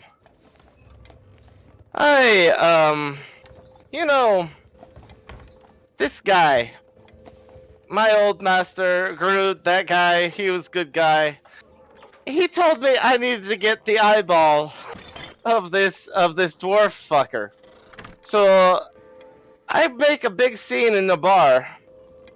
And I get myself arrested to get thrown into the same prison as him. And I poked out the eyes of 3 different dwarves trying to find the right guy. I hand them over to Groot when I finally broke out to the prison. He says, "What the hell is this?" I said I wasn't sure which one was the right one, so I brought you all of them.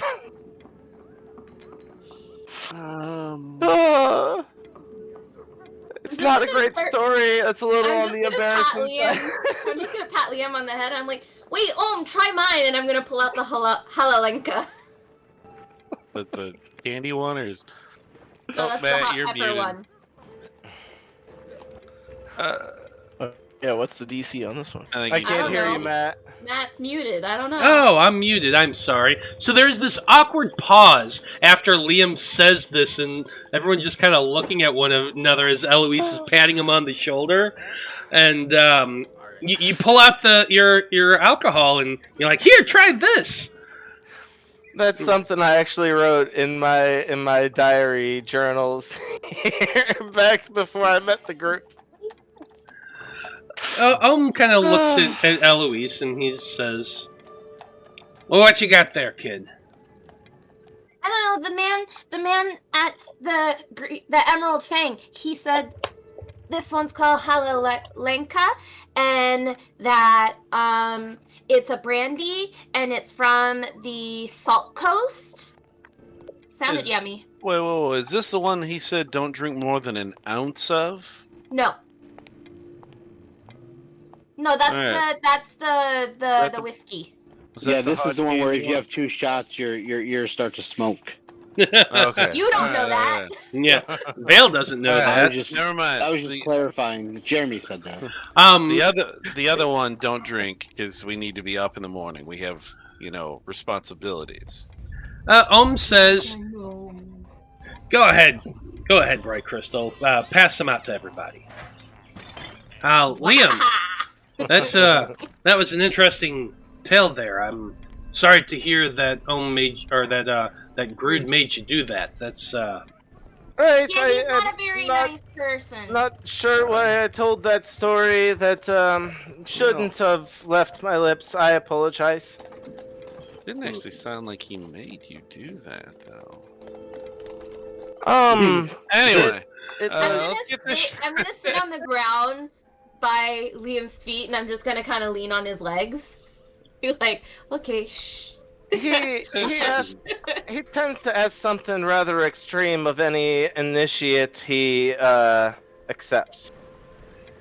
Actually, he reminds me, there was this colony of raccoons, and there was this one raccoon, he was such an asshole, and he always wanted to steal, other people, all the other raccoons, necessary things. It was really weird, and he never wanted it because he needed it, he just wanted it because he thought it was funny that the people the ones who needed it couldn't have it anymore. It was weird.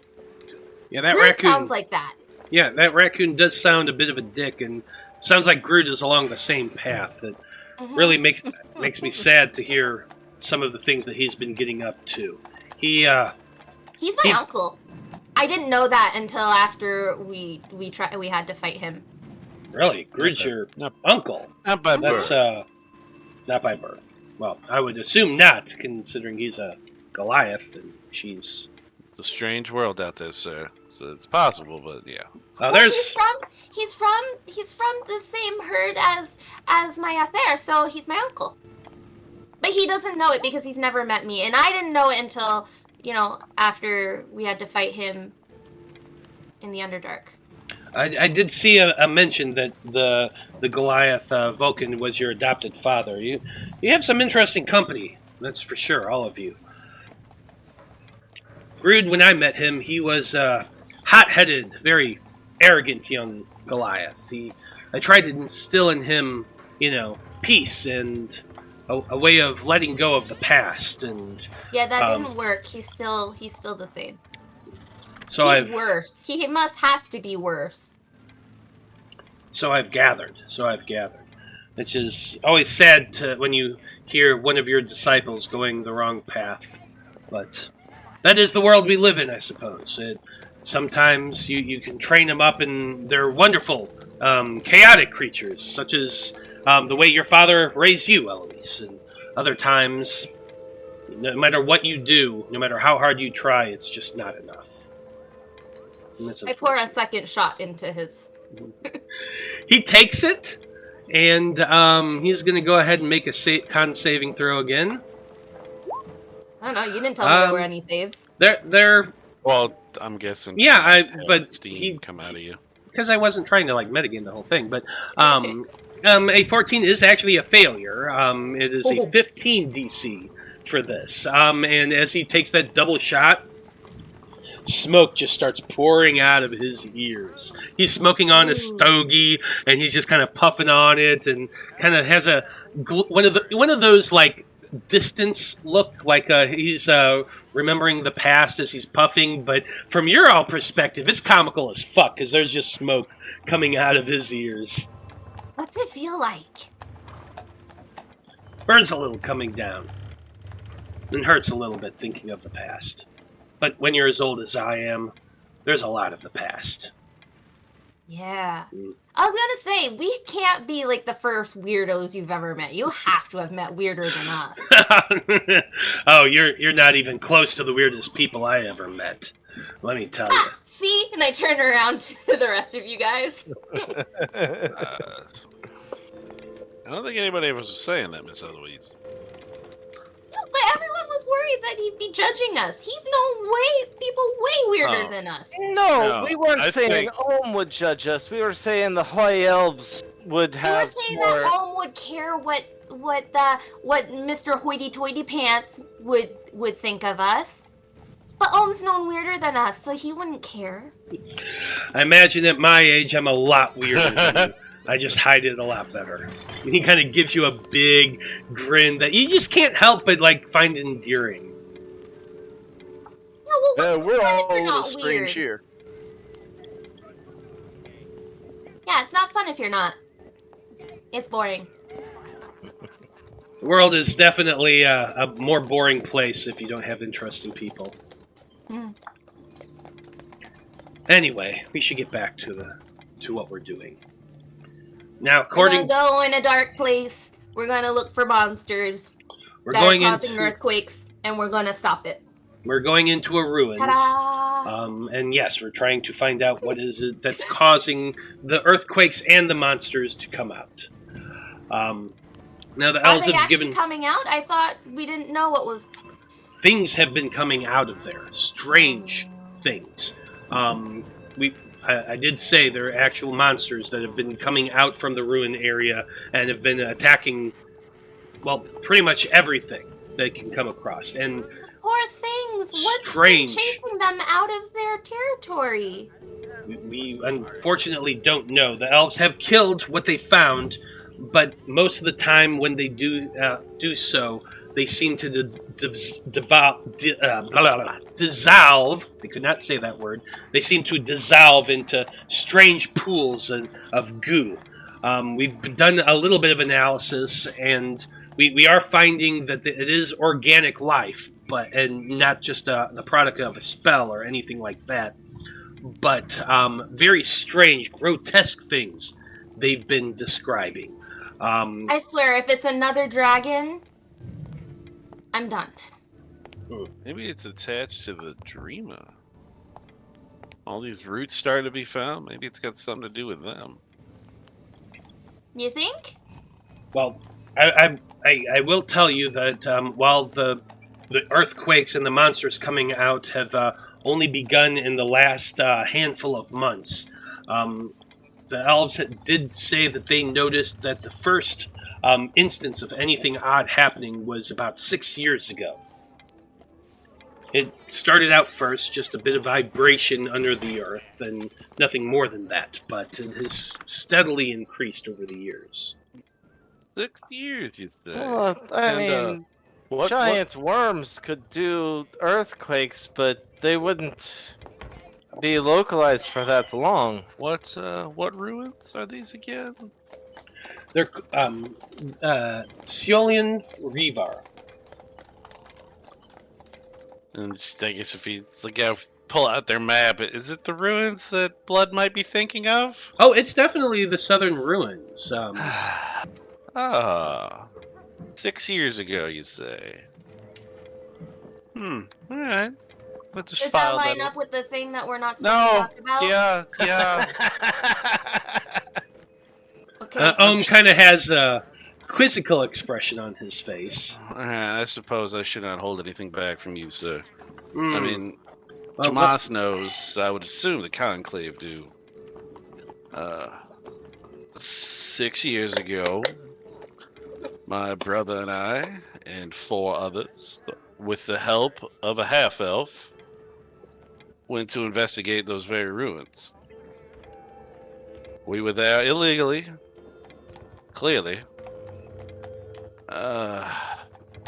And some people didn't make it back.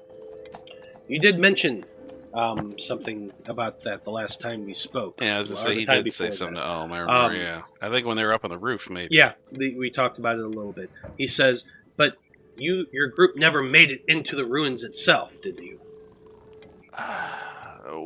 We never got to explore anything. We were nearby, but we never got to go in to start checking to see if our theories were correct. Make a history check for me, Blood. Bum bum bum bum. Oh, natural one! Oh, that was almost Yikes. not. Yeah, so Your group managed to get to the edge of the area and a little past. During that time, you did see some odd sort of corruption within the trees and the plants. Trees that were spiky and odd, leafless things, that sort of thing. The grasses and the local plants, very odd and dark. And at the time, it was weird, but you didn't think too much of it. You were more focused on trying to get to the ruins. The only thing you were able to actually see before your group was discovered was at the very distance, like some very low, small stone structures that they're mostly dilapidated or destroyed entirely, but you can still see a little bit of the foundation. But you never got close enough to the actual ruins. And he's talked about all the weird, like, creatures they did see in the woods before. Mm-hmm. He's like, we just assumed that they were creations of the elves to keep people from getting into their territory. If those actually were somehow tied to what's going on now, then maybe I've just been making the elves out to be a little scarier than they actually are. I mean, you still don't want to fuck with them because they're pretty dangerous, but those things were... I mean, even the Dream Witness wasn't as weird as some of the things we were seeing. What is it that you saw? Could you have stopped whatever this is 6 years ago? No. We were just kids. Well, I don't understand. You're telling us half of what happened. Well, no, I mean, the creatures getting there, yeah, we stayed away from them. They didn't attack us. Now, when we were running away, because we were discovered and the elves were trying to kill us, a couple of the young researchers that were with us, well, their bodies were returned, but they weren't recognizable. So whatever attacked them was something rather savage. And this whole time you've been thinking it was the elves, but now you think it's something else? Well, I mean, it's in their territory, so it still very well could be tied to... I mean, all right, what my people have always believed is those ruins were part of Tabaxi settlements from the time of the Dream Wars. That we were brought here as slaves, and that was our territory, and then we were kicked off sometime during the Cataclysm, or when we retook the world, the elves just didn't want us around. So we don't know exactly what happened there. All of that has been lost to history. That was 10,000 years ago. I mean, in hell, we've only... The Cataclysm was what? 5,000 years? Oh, more than that. That's I mean, that's just what people think. We don't even know. So no one really knows what happened there. We just know that the elves do not go there, and that's why we wanted to investigate. Sunday.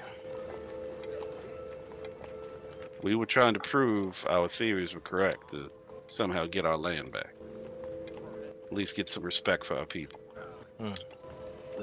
The theory is interesting. I've heard similar over time. No way to know for sure because nobody has ever been able to actually get in there and see. So much of the reason why we agreed to do this is because we want our researchers to have access. Yeah. That was excellent. We had discussed. We get to go somewhere that no one can get to. I love it.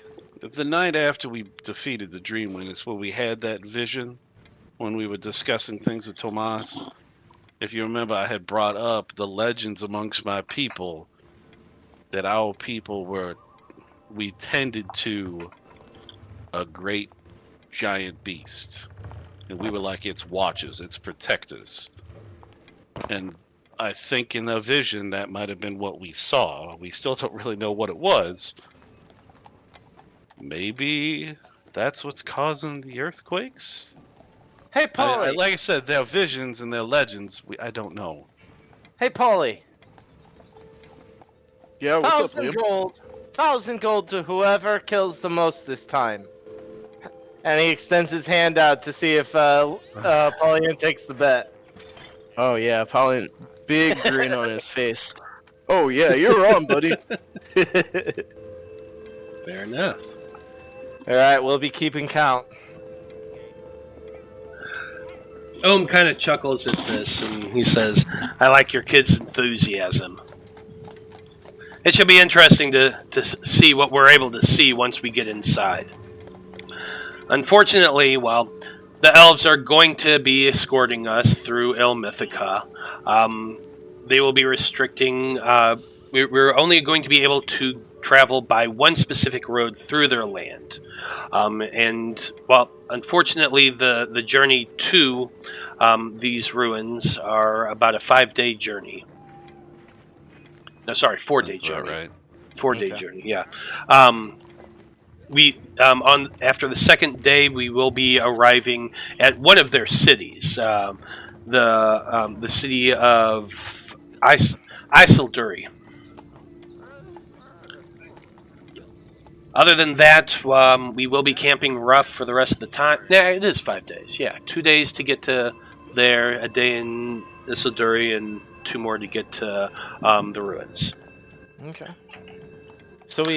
So traveling by foot is the best way to get there, I assume. By foot, yeah, yes. We will actually be riding horseback. We do have horses that the Conclave has acquired for everybody, and we do have enough for your group as well. Very well. We will be taking in one wagon with supplies. There is going to be a total of 8 of us traveling to there, besides the rest of you. Once we get to the edge of the sacred land, a smaller force, your group, myself, and 4 others will be heading into the ruins.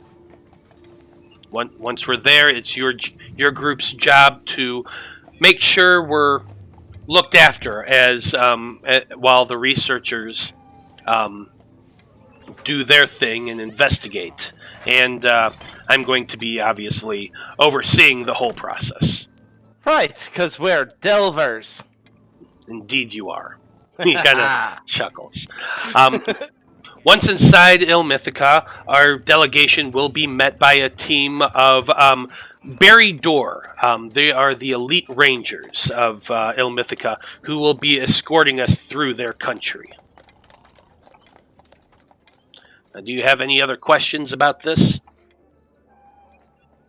No, it'd be an honor to meet them. You'll probably be disappointed. But yeah, I don't think I have any more. Nonsense! I've heard the Rangers of the Elven Society are some of the best archers ever. I'm sure I could learn something. Are they going to teach you though? Well, that depends. Maybe. Maybe we can glue on some ears, make you look like one of them. When are we supposed to be leaving for this? In the morning. Let's Which is the only conversation we've gotten out of Veil this whole time.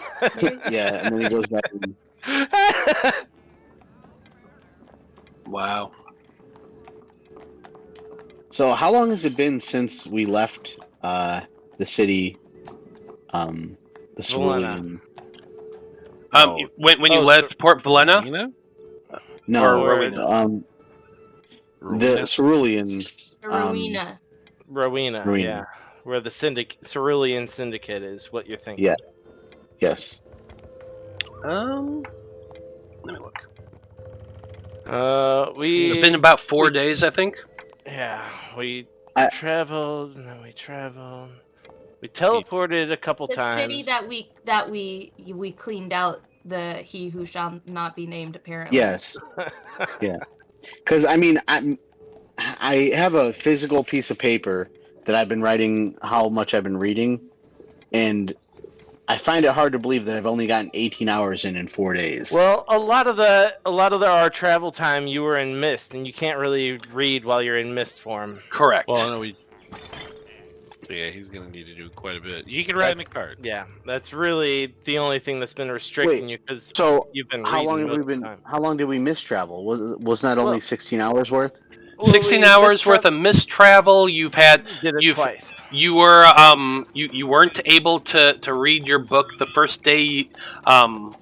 Yeah, you were you also left. in prison. You were also in Yeah, prison yeah. for a day, so you weren't able to do it then. Gonna be So on it's the actually wire. you're kind of on the wire now. You've only actually been reading the book itself for about 3 of those days, or that's when you started it. So you really only lost a day and then travel time and then time when you just weren't able to read. Okay.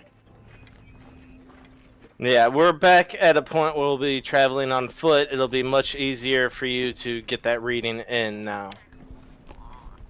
All right. But you are on a crunch time, so you do need to start thinking Yeah, that's about what I'm that too. saying, Yeah. But with that in mind, says, well, I have nothing left for you. If you have nothing left for me, I'm gonna head off to bed. We do have an early morning. We will be leaving the city of Venuis here probably about 9 o'clock in the morning. So get some sleep and be ready for the morning. And you can add another hour at the end of this conversation for your reading your book, Veil. Liam tries to give Apollyon a second beer to see if he can get him to tell an embarrassing story. Not You gotta likely. think, what's considered embarrassing to him though? Well, it could just be a story from his past we don't know. Does he take the beer? Yeah, let's do it. One more con save, DC 14. He rolled a Yeah, 23. That beer's tasty. Pretty damn good beer. Liam goes, let me see you do that again. Now the DC's 15, he takes the next beer. Oh yeah, you know I'll take the challenge. Gotta get Apollyon the starts chugging another beer. Of course, yeah. 26. Alright. You're One run out more of beer. I've got a DC 16. It's the last beer. You have no more after this. Yeah? You realize I have to roll a 7 or less, right? Yeah, I know. Oh no, a 6 or less. A 7 saves. Yeah. You can still roll low. Nope. 24. All out of eggnog beer. Mm-hmm. Are Wow, there any that was benefits to delicious. Should have tricked Veil into drinking one. Is there any Yeah, water? probably.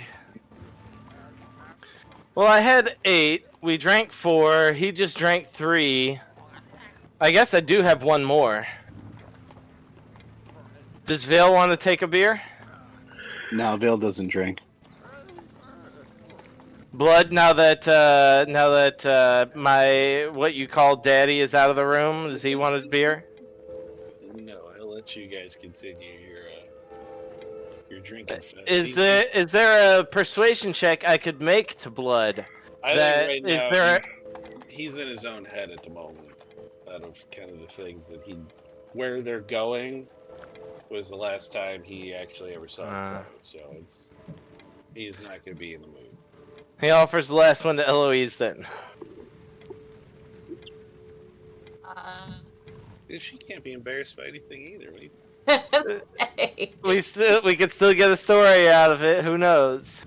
Okay. I don't know if there are any stories. Well, you could make the con save. Just take the beer and make something up.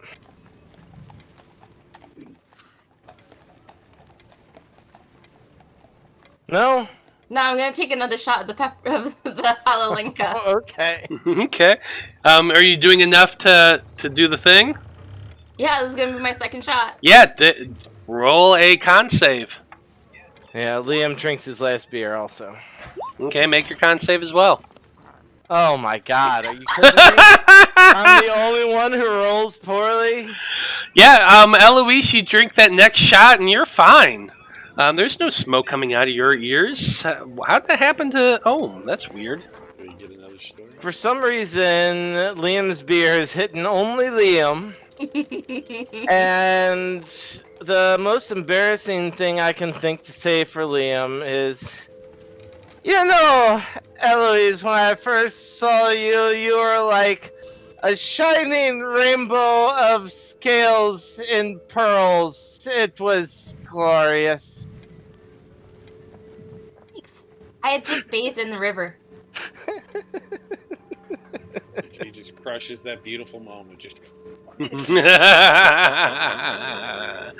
a little muffled, Joe. Move your mic a little closer to you. But There you I mean, after that, being Bluzzy's being the core, he's like, you know what? That made me feel a little better. He's just barely controlling his laughter in the corner. Wasn't as harsh as Liam's last confession. After he bears, he's like, "You were as pretty as the sunshine." She's like, "I just bathed." Which is the appropriate response.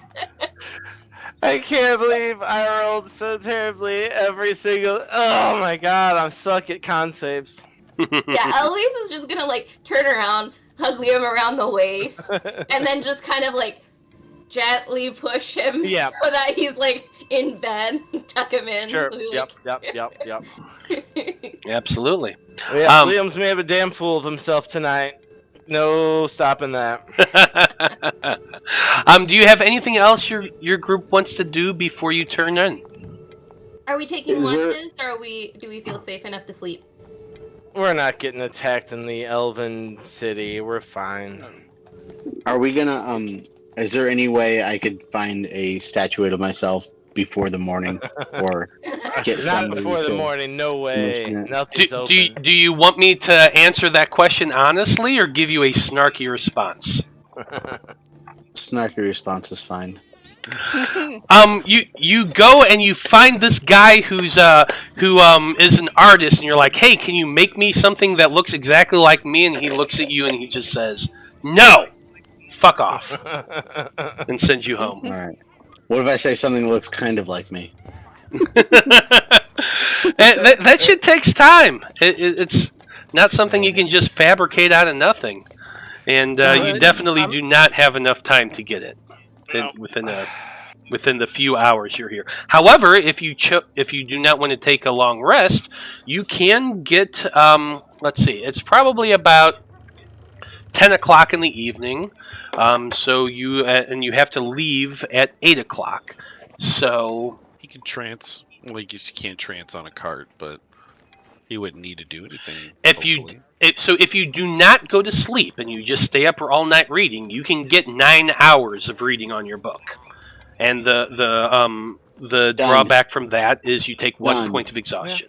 Done. Okay. All right. I like it. Okay. Dedication, baby. Wait, hold on. What's you that? said it's 10 o'clock right now? It's 10 o'clock right now, so if you push through the entire night and not take your 4 hours sleep, you would be able to get 9 hours of reading done. Okay. Now, what if we're leaving at 8 or 9? 9. 8, 9. Okay. Yeah, you're leaving at 8, and it's 10 o'clock now, so 10, 11, 12, 1, 2, 3, 4, 5, 6, 7, and that gives you enough time to get ready to go. Okay. Brecky.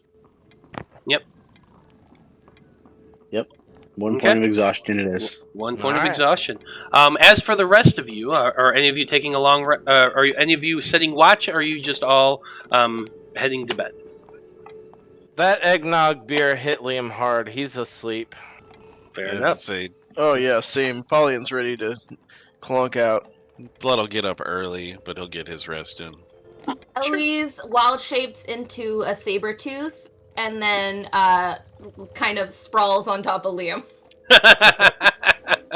So Liam, your rest and is is purring. So his rest is nice and deep because there's some. there is, except for the fact that there is a big freaking furry thing laying on your bladder, and that alcohol is going to hit you about 4 a.m, and then you're just going to be miserable and probably lay there To for an be hour. fair, No. To be fair, around like 4:30 a.m., like 4:15, 4:30 a.m. is probably when the wild shape ends because I only get 6 hours, and so I train change back into me. First of all, he's a drunken master. He can hold his liquor. Second of all, he only had 2 beers of thick eggnog beer. It goes through your system a little bit slower when it's thick eggnog beer, alright? I'm just saying, considering everything else that goes on through the day, you're going to have a full bladder. It's just... As Eloise lays on top of Liam, she hears almost a secondary tiger purr coming from Liam while he's sleeping, honestly. Maybe. Or is it blood the Liam quarters? snores. But for most of you, you do have a good long rest. You all get up and you all wake up to see Veil still sitting on his bed reading that damn book as he had done all night, and he probably had to have a dancing light up all night to read it. Oh wait a minute, no, he has dark vision, so yeah, he's fine.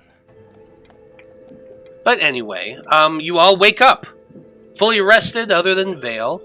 Go down, have your breakfast. You do have about an hour to kill.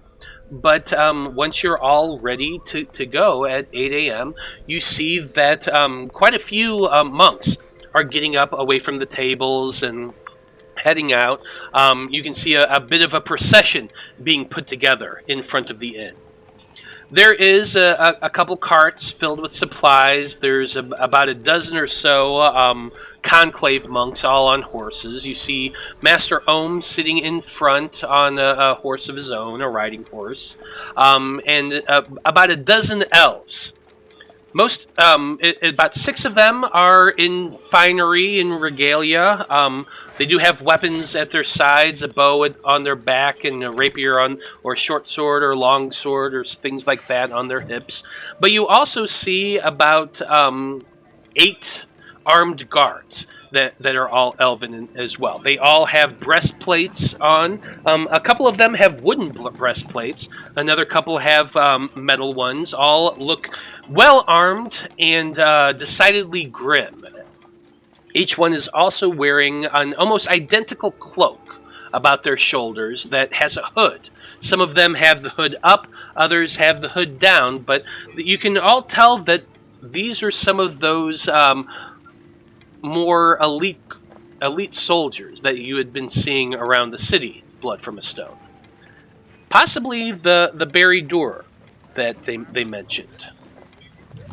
As your group steps out of the inn and heads over, Ohm greets you all and spends a few moments introducing you all to the various members of the Conclave procession. Ambassador Ambrosia, you're introduced to a few of the elves as well. Their names kind of go by. They're honestly not that important to the story. But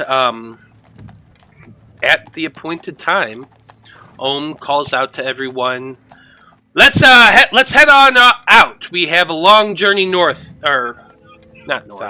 south to get to. So let's get moving, everybody. You are all given riding horses as well. Veil, if you ask, you can ride on the wagon instead, if you wish. Yeah, I will definitely do that. Yeah, the wagon has 3 other men in there, all conclave members, all wearing robes. 2 of them have books on their laps as well and are writing in them. Another one actually seems to be fiddling with some type of gadget or doohickey, but you're not really paying attention. You just want to be able to sit down and focus on your book. Yep.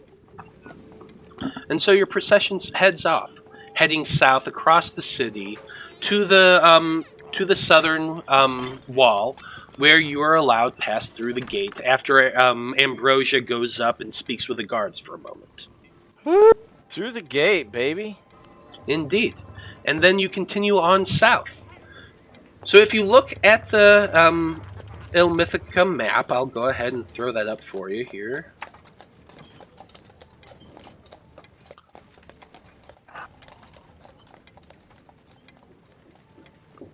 and I'll show the people watching as well. Right. Straight south, yeah. Down here, there's Venuis, the town that they're at. It's actually on the river itself, but I put it below just so you can see it. And then directly south, for about 15 miles or so, you see the very tall tree wall that is Illimithica. Actually, I think it's about 20 miles. But anyway, it's basically about midday once you arrive at the wall. And now this site itself, like, oh my god, it's impressive. Imagine tall cedar trees, all one right next to each other, as though they were purposely planted and grown guided, and it's just a literal wall of tree upon tree upon tree right next to each other. Now, some of you have seen like wooden walls before, where they cut down trees and then stake them down into the ground, and that's a wall. Now, imagine that of living, growing trees. You can see. We only saw this from like a super far distance. It was a forest. We couldn't see any details. Mm-hmm. This is impressive.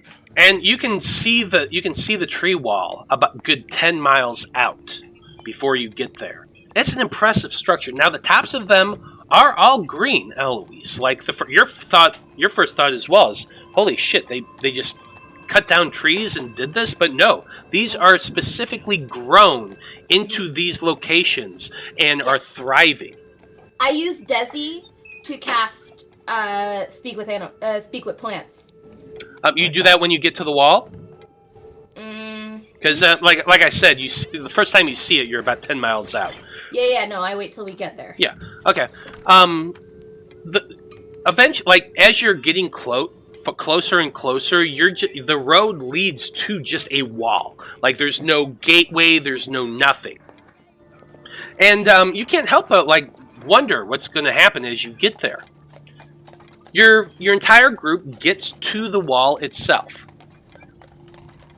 and it stops. The entire procession stops in front of these literal trees that are towering 70 stories tall. The trunks are massive the closer you get to them. Like, Eloise, you could walk up and try to put your arm to either side and you would not touch the edges.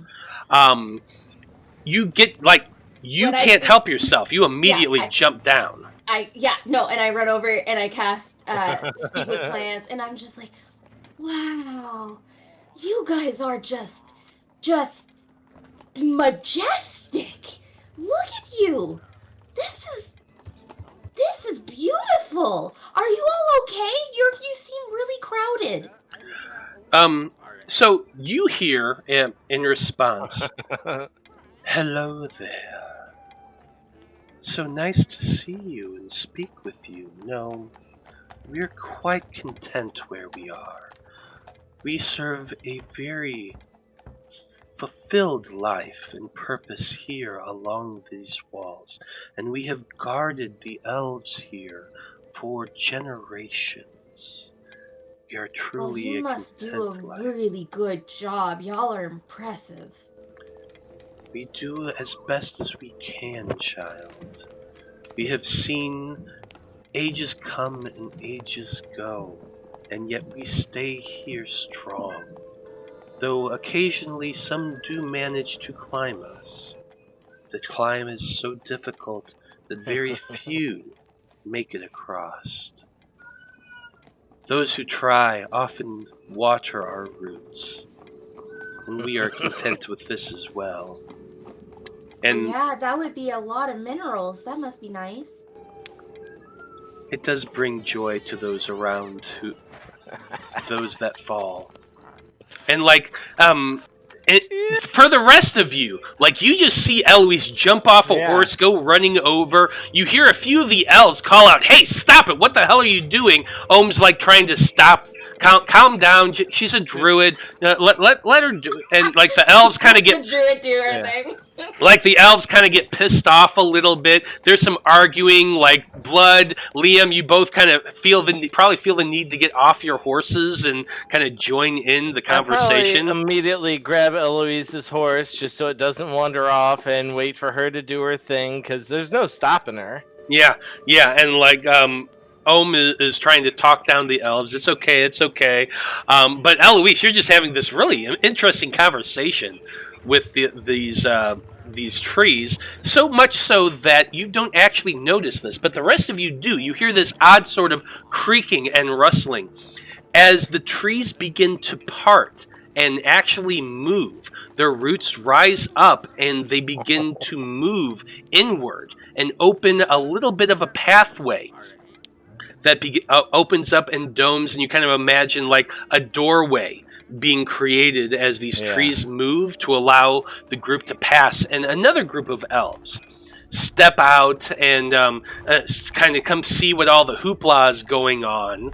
And then an even bigger conversation begins about what's going on. And eventually, Eloise, you do hear your name being yelled and called to you. That's amazing. You can do that. You can move and uproot yourself. That's incredible. Oh. Actually, I have a question. Would it be okay with you? I know that you are doing a very, very important and very good job at protecting Illimithica. I was wondering if in the future I wanted to come visit, would it be okay if I traveled through you?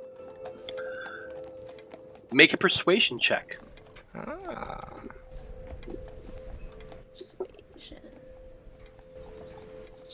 Okay. Just don't roll like I've been rolling.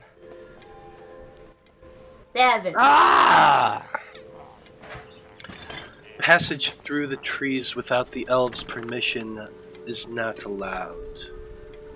We appreciate you asking, and if you wish to stop and speak with us again, perhaps that might be arranged, but we cannot just allow anybody through our boundary. But what if I passed through so that I came out on the outside? That way I could still ask to get in. Does that make sense? It didn't make sense to Matt. So like instead of transporting through the tree to get into the wall, transporting through the tree so I come out on the outside of the wall. Yeah. Oh, I see what you're asking now. Yeah. As opposed to just automatically getting access to the inside of Illimithica. Tree somewhere else in the world. Right. Using that tree. Yeah, got it. And then having the portal open so that when I come through, I'm on the outside of the wall instead of inside. That's probably another persuasion check. Yeah, go ahead and give me one more persuasion check.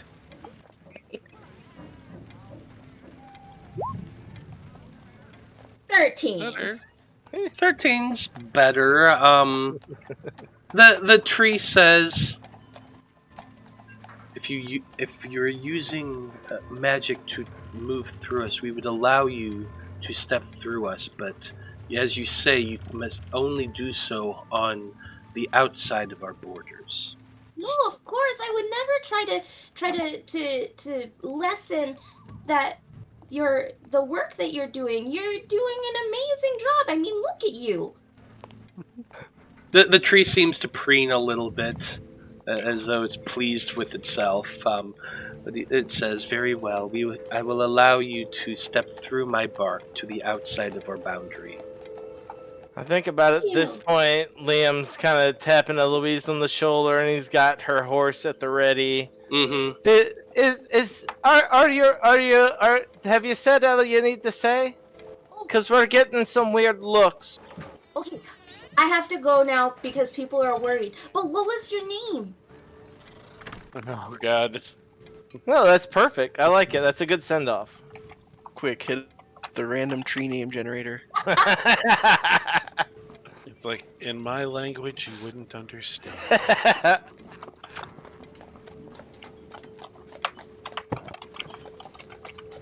Let's call him Frank.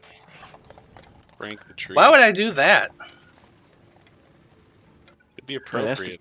Should has to be like Tim the tree. The thing is, though, as Joe was saying that, I was like, if Matt pulls that you wouldn't understand in my language, I'm like, I'm gonna call you Francis. We had so many name discussions before the game today.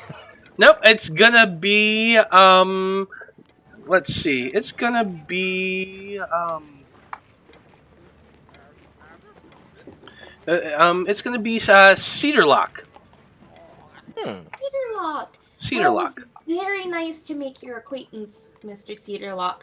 I'm gonna go through now with my friends, because we're gonna go and see if we can figure out what's making all the earthquakes and the monsters run out. Oh, she's gonna be so hard to keep control. Be safe, child. She was told Our she can talk to the plants. That And was. I'm still inside Illimithica, damn it! Be safe, child. There is much danger beyond our borders. I know. Do you know how many dragons I've faced?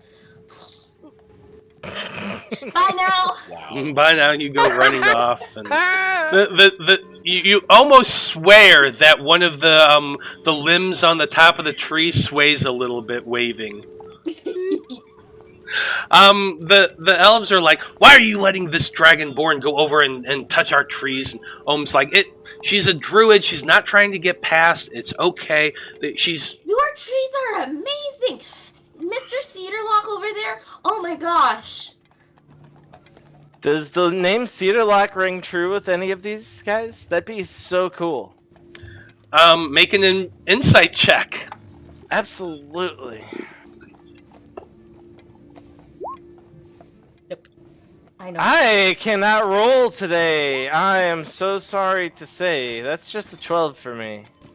Yeah, you don't see Blood. You do not see any recognition on any of their faces. For the rest of you, you have no idea. Yeah. They are just stoically staring at your entire group in a very irritated fashion. I just want to make sure that they were all okay, because plants and trees, they need a lot of sunlight and a lot of minerals and nutrients from the soil, and they're also packed in close together. I want to make sure that they were okay. But they said that they were okay, especially because people try to climb them and then fall and then die, and then they get to consume them, and it's really great, and they're really happy with their job. You see the elf Ambrosia riding up towards Ohm, and he says, If your field researchers are done molesting our property, perhaps we can get on with our journey." And then I turn around, I'm like, Cedarlock, you didn't feel molested, did you? I'm so sorry. You yell that across, but you're too far away to hear the tree. Yeah. You're back on your horse now. We're moving on. But yeah, you all do climb back on your horse. Eloise probably looking a little wistful at the trees as you pass. But you step forward into a very cool canopy of trees. The lands that you walk into, like, I'm sure all of you remember watching Lord of the Rings, and when the high elves are doing their thing, and it's just this beautiful grove of trees, big ones, small ones, all very well taken care of and bright and vibrant in appearance. But your group follows along a road that seems to wind and meander for the rest of the day. The canopy above you is, like I said, cool and thick. You can see some trees. You can see some shapes and that sort of, or you can see the sky above. You can see animals kind of going through the branches every so often. There's lots of tree song. And as you step past the wall, you all kind of glance back to watch the trees moving up in their roots, kind of stepping along and pushing themselves back into the border, once again, closing up behind you. When the last of those trees close in, the landscape gets a little darker. It's still bright enough to see. It's not like you're in dim light or anything like that, but the temperature drops like a good 10 degrees the moment you're in there. The light is softer, almost like the trees around you kind of glow faintly. Because as you're looking at that dense foliage above you, you're like, wow, it's really, really tight. But everything seems to be illuminated quite nicely. So Liam's especially surprised to see in this coverage that he doesn't need his goggles. Honestly, this is pretty freaking cool. As the trees are closing up, Eloise stands up in her saddle and just like turns and she's like, "Bye, thank you for allowing us safe passage through you. It's really nice to meet you. Have a wonderful day." God, you swear you see a branch waving in the distance. God damn it, it has to be. Infectious personality, huh? Once you're through, you are met by another group of soldiers, all wearing those same cloaks. Dark blues and browns and greens all kind of mixed together. And like as you're staring at it, now that you're under the trees, the cloaks almost seem to blend in to your surroundings. Like you can see their heads, you can see their hands, but the swirling motion of these cloaks make them slightly blend into the background, as though like if you're not actively looking at them, it's almost as if your eye moves past, and you just can't help but overlook them as they stand there. Liam is so impressed he can't see the disdain on Blood's face. There are quite a few of them. What's that? Is Blood happen to be wearing such a cloak? I mean, there's definitely similarities between your cloak, Blood, and theirs. There are also some differences, the make and that sort of thing. Like, nobody's going to let you... You're not going to just be able to walk up and examine one. But you can definitely see the similarities. Though these ones, like... It almost as though the colors swirl every time you look at them. The colors are in different places, so it's more like they're actively blending into the surroundings. Predator, I love it. So it's like their cloaks are very similar to Blood's, but a little bit more so in this environment. You do see this dozen or so guards that come walking up to you. One of them, an elf, pulls his cloak back, and you can see he has chestnut hair as well, large almond-shaped green eyes, and you can see that there's actually a bit of family resemblance between Ambassador Ambrosia and he. He's introduced to you as Captain Ambrosia, further telling you that, yeah, these men are definitely related. He's the only elf that's introduced. And actually, you can, as you glance over at each of the men, not like most of them have their hoods up and their faces shadowed quite a bit. You can see that some of them they are elves, but not all of them you can see the features at all. Some of them, their hoods are just pulled up over, hiding pretty much all of their face. So you can't really get a good look at anybody, every single person, unless you want to try to. But the captain greets you all and says, "I am Captain Ambrosia of the Buried Door. As you travel through our kingdom, you will follow our instructions to the letter. You will not stray from the path at any point. You will camp where we tell you. You will stay within the confines we tell you. And if you step out of them, justice will be swift." Rides his horse over to the man and he says, "Yes, of course. We are all aware of the arrangements of our agreement. You don't need to remind us. Let's be on our way, Captain. We have at least a little bit of light left, and I would like to make good time." The elf kind of smirks a little bit, and he says, "Worry not, old man. We will get to where you need to be." And he kind of turns and flourishes his cloak a little bit, and he begins calling out orders that most of you don't know. But I'm Blood, you speak Elven, don't you? Mm-hmm. Jeremy, Vale, do you actually speak? Do you speak Elven, Yes. or do you just speak Drow? Yeah, Elven.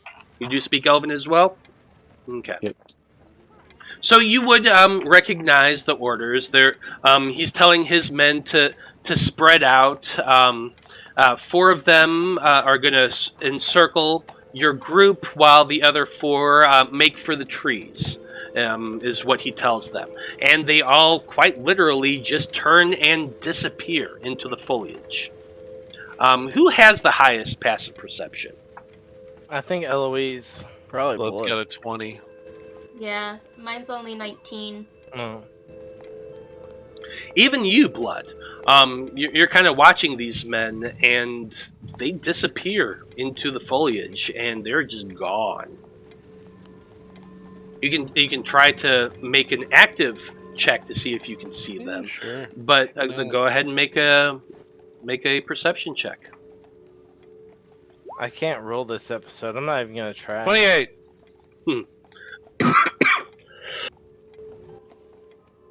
Sorry.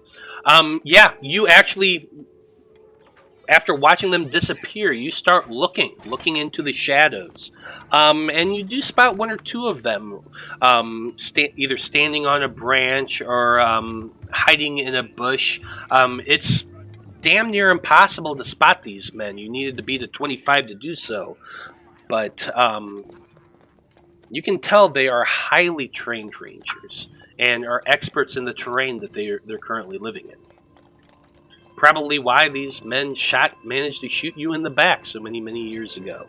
Because you do recognize those cloaks. You did see the people that that drove you off, and without a doubt, these are the same cloaked men, or not the men themselves, but the same group. Maybe. That, well, you never know. You never know. But they're definitely the same group that killed most of your team. He might whisper to like those elves that are with him, be like, "Yeah, you might want to teach those 2 guys there. I can see them. They're not hiding very well." He'll say it in Elvish to be like really kind of fuck. Be like, "Yeah, I know what the fuck you guys said." Oh, But, yeah, I like, can see them, by the way.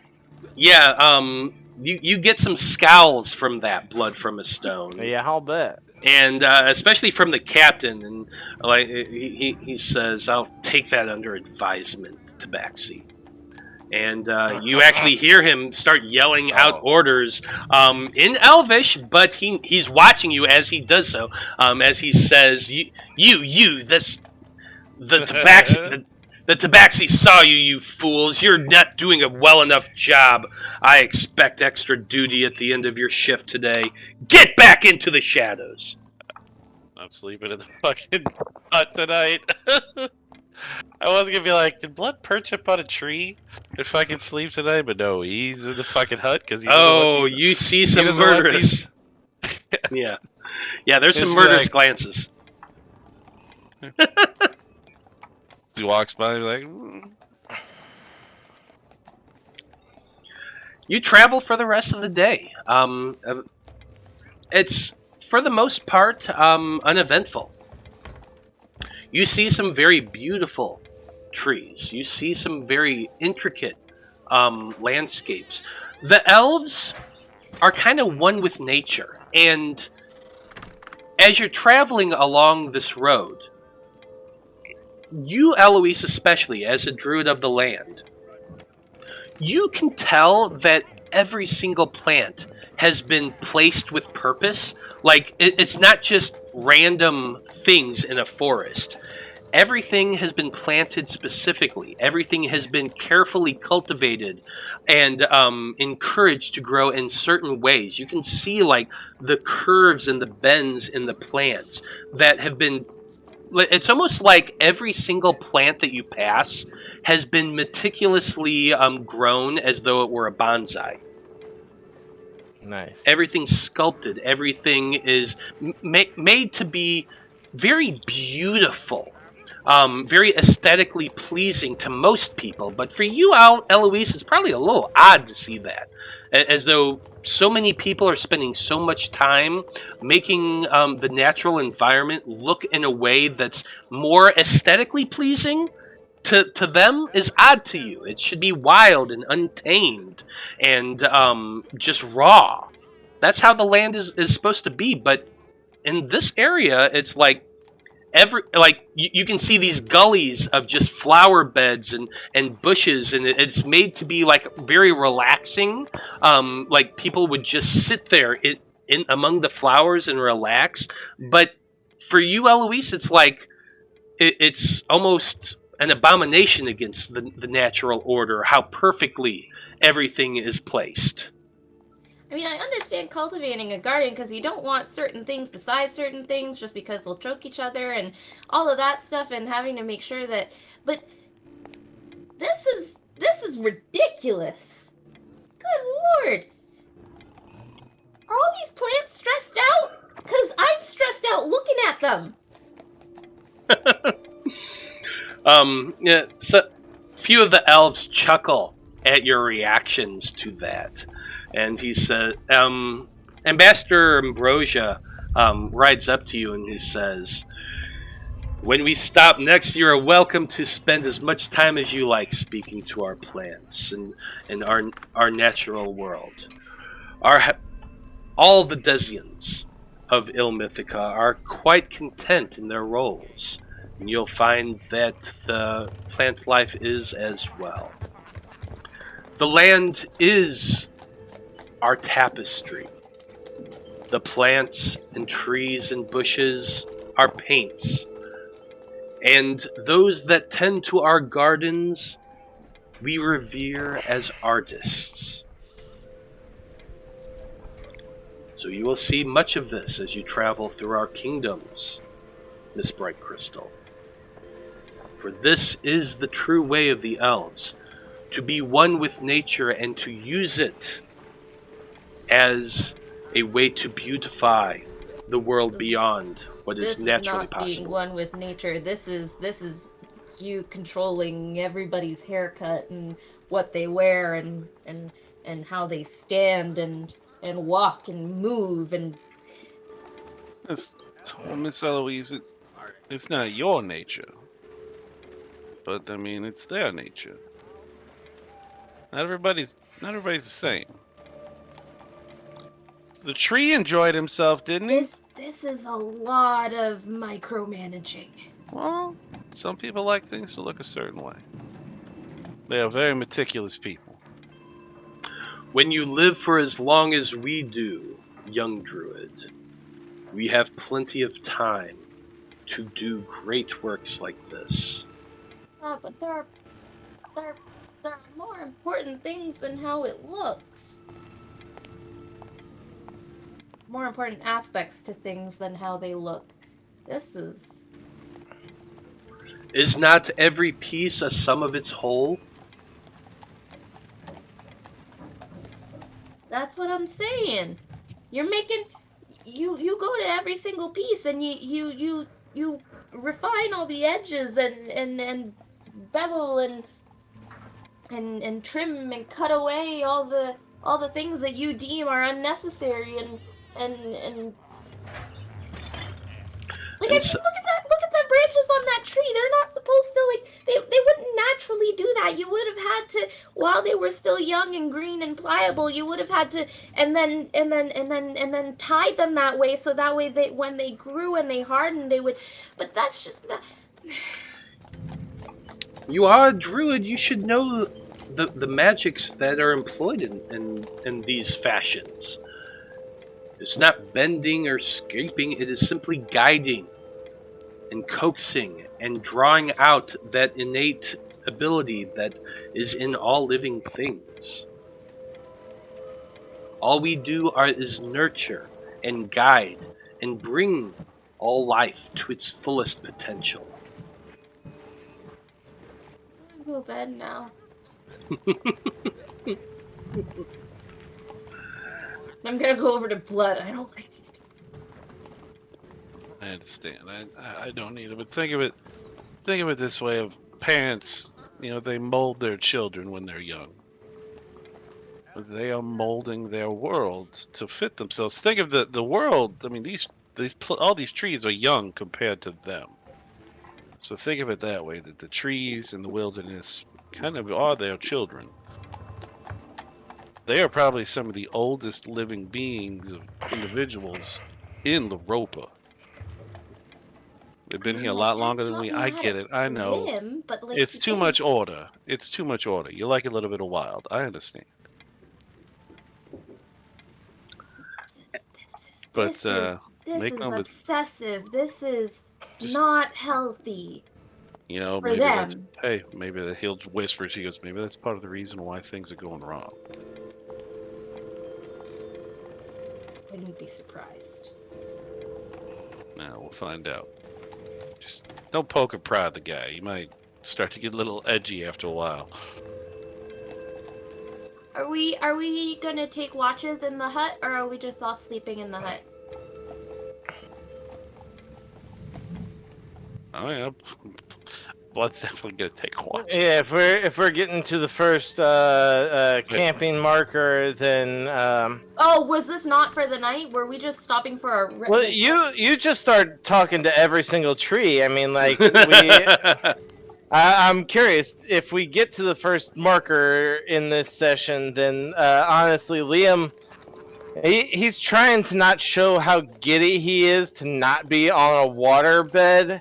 You know, an ocean or diving under. Like, he is so happy to be in a forest, but he hears what Eloise is saying, and he's probably trying not to show his giddiness, but he's not sleeping in the hut tonight. He's sleeping out amongst the roots where, like, he feels more comfortable.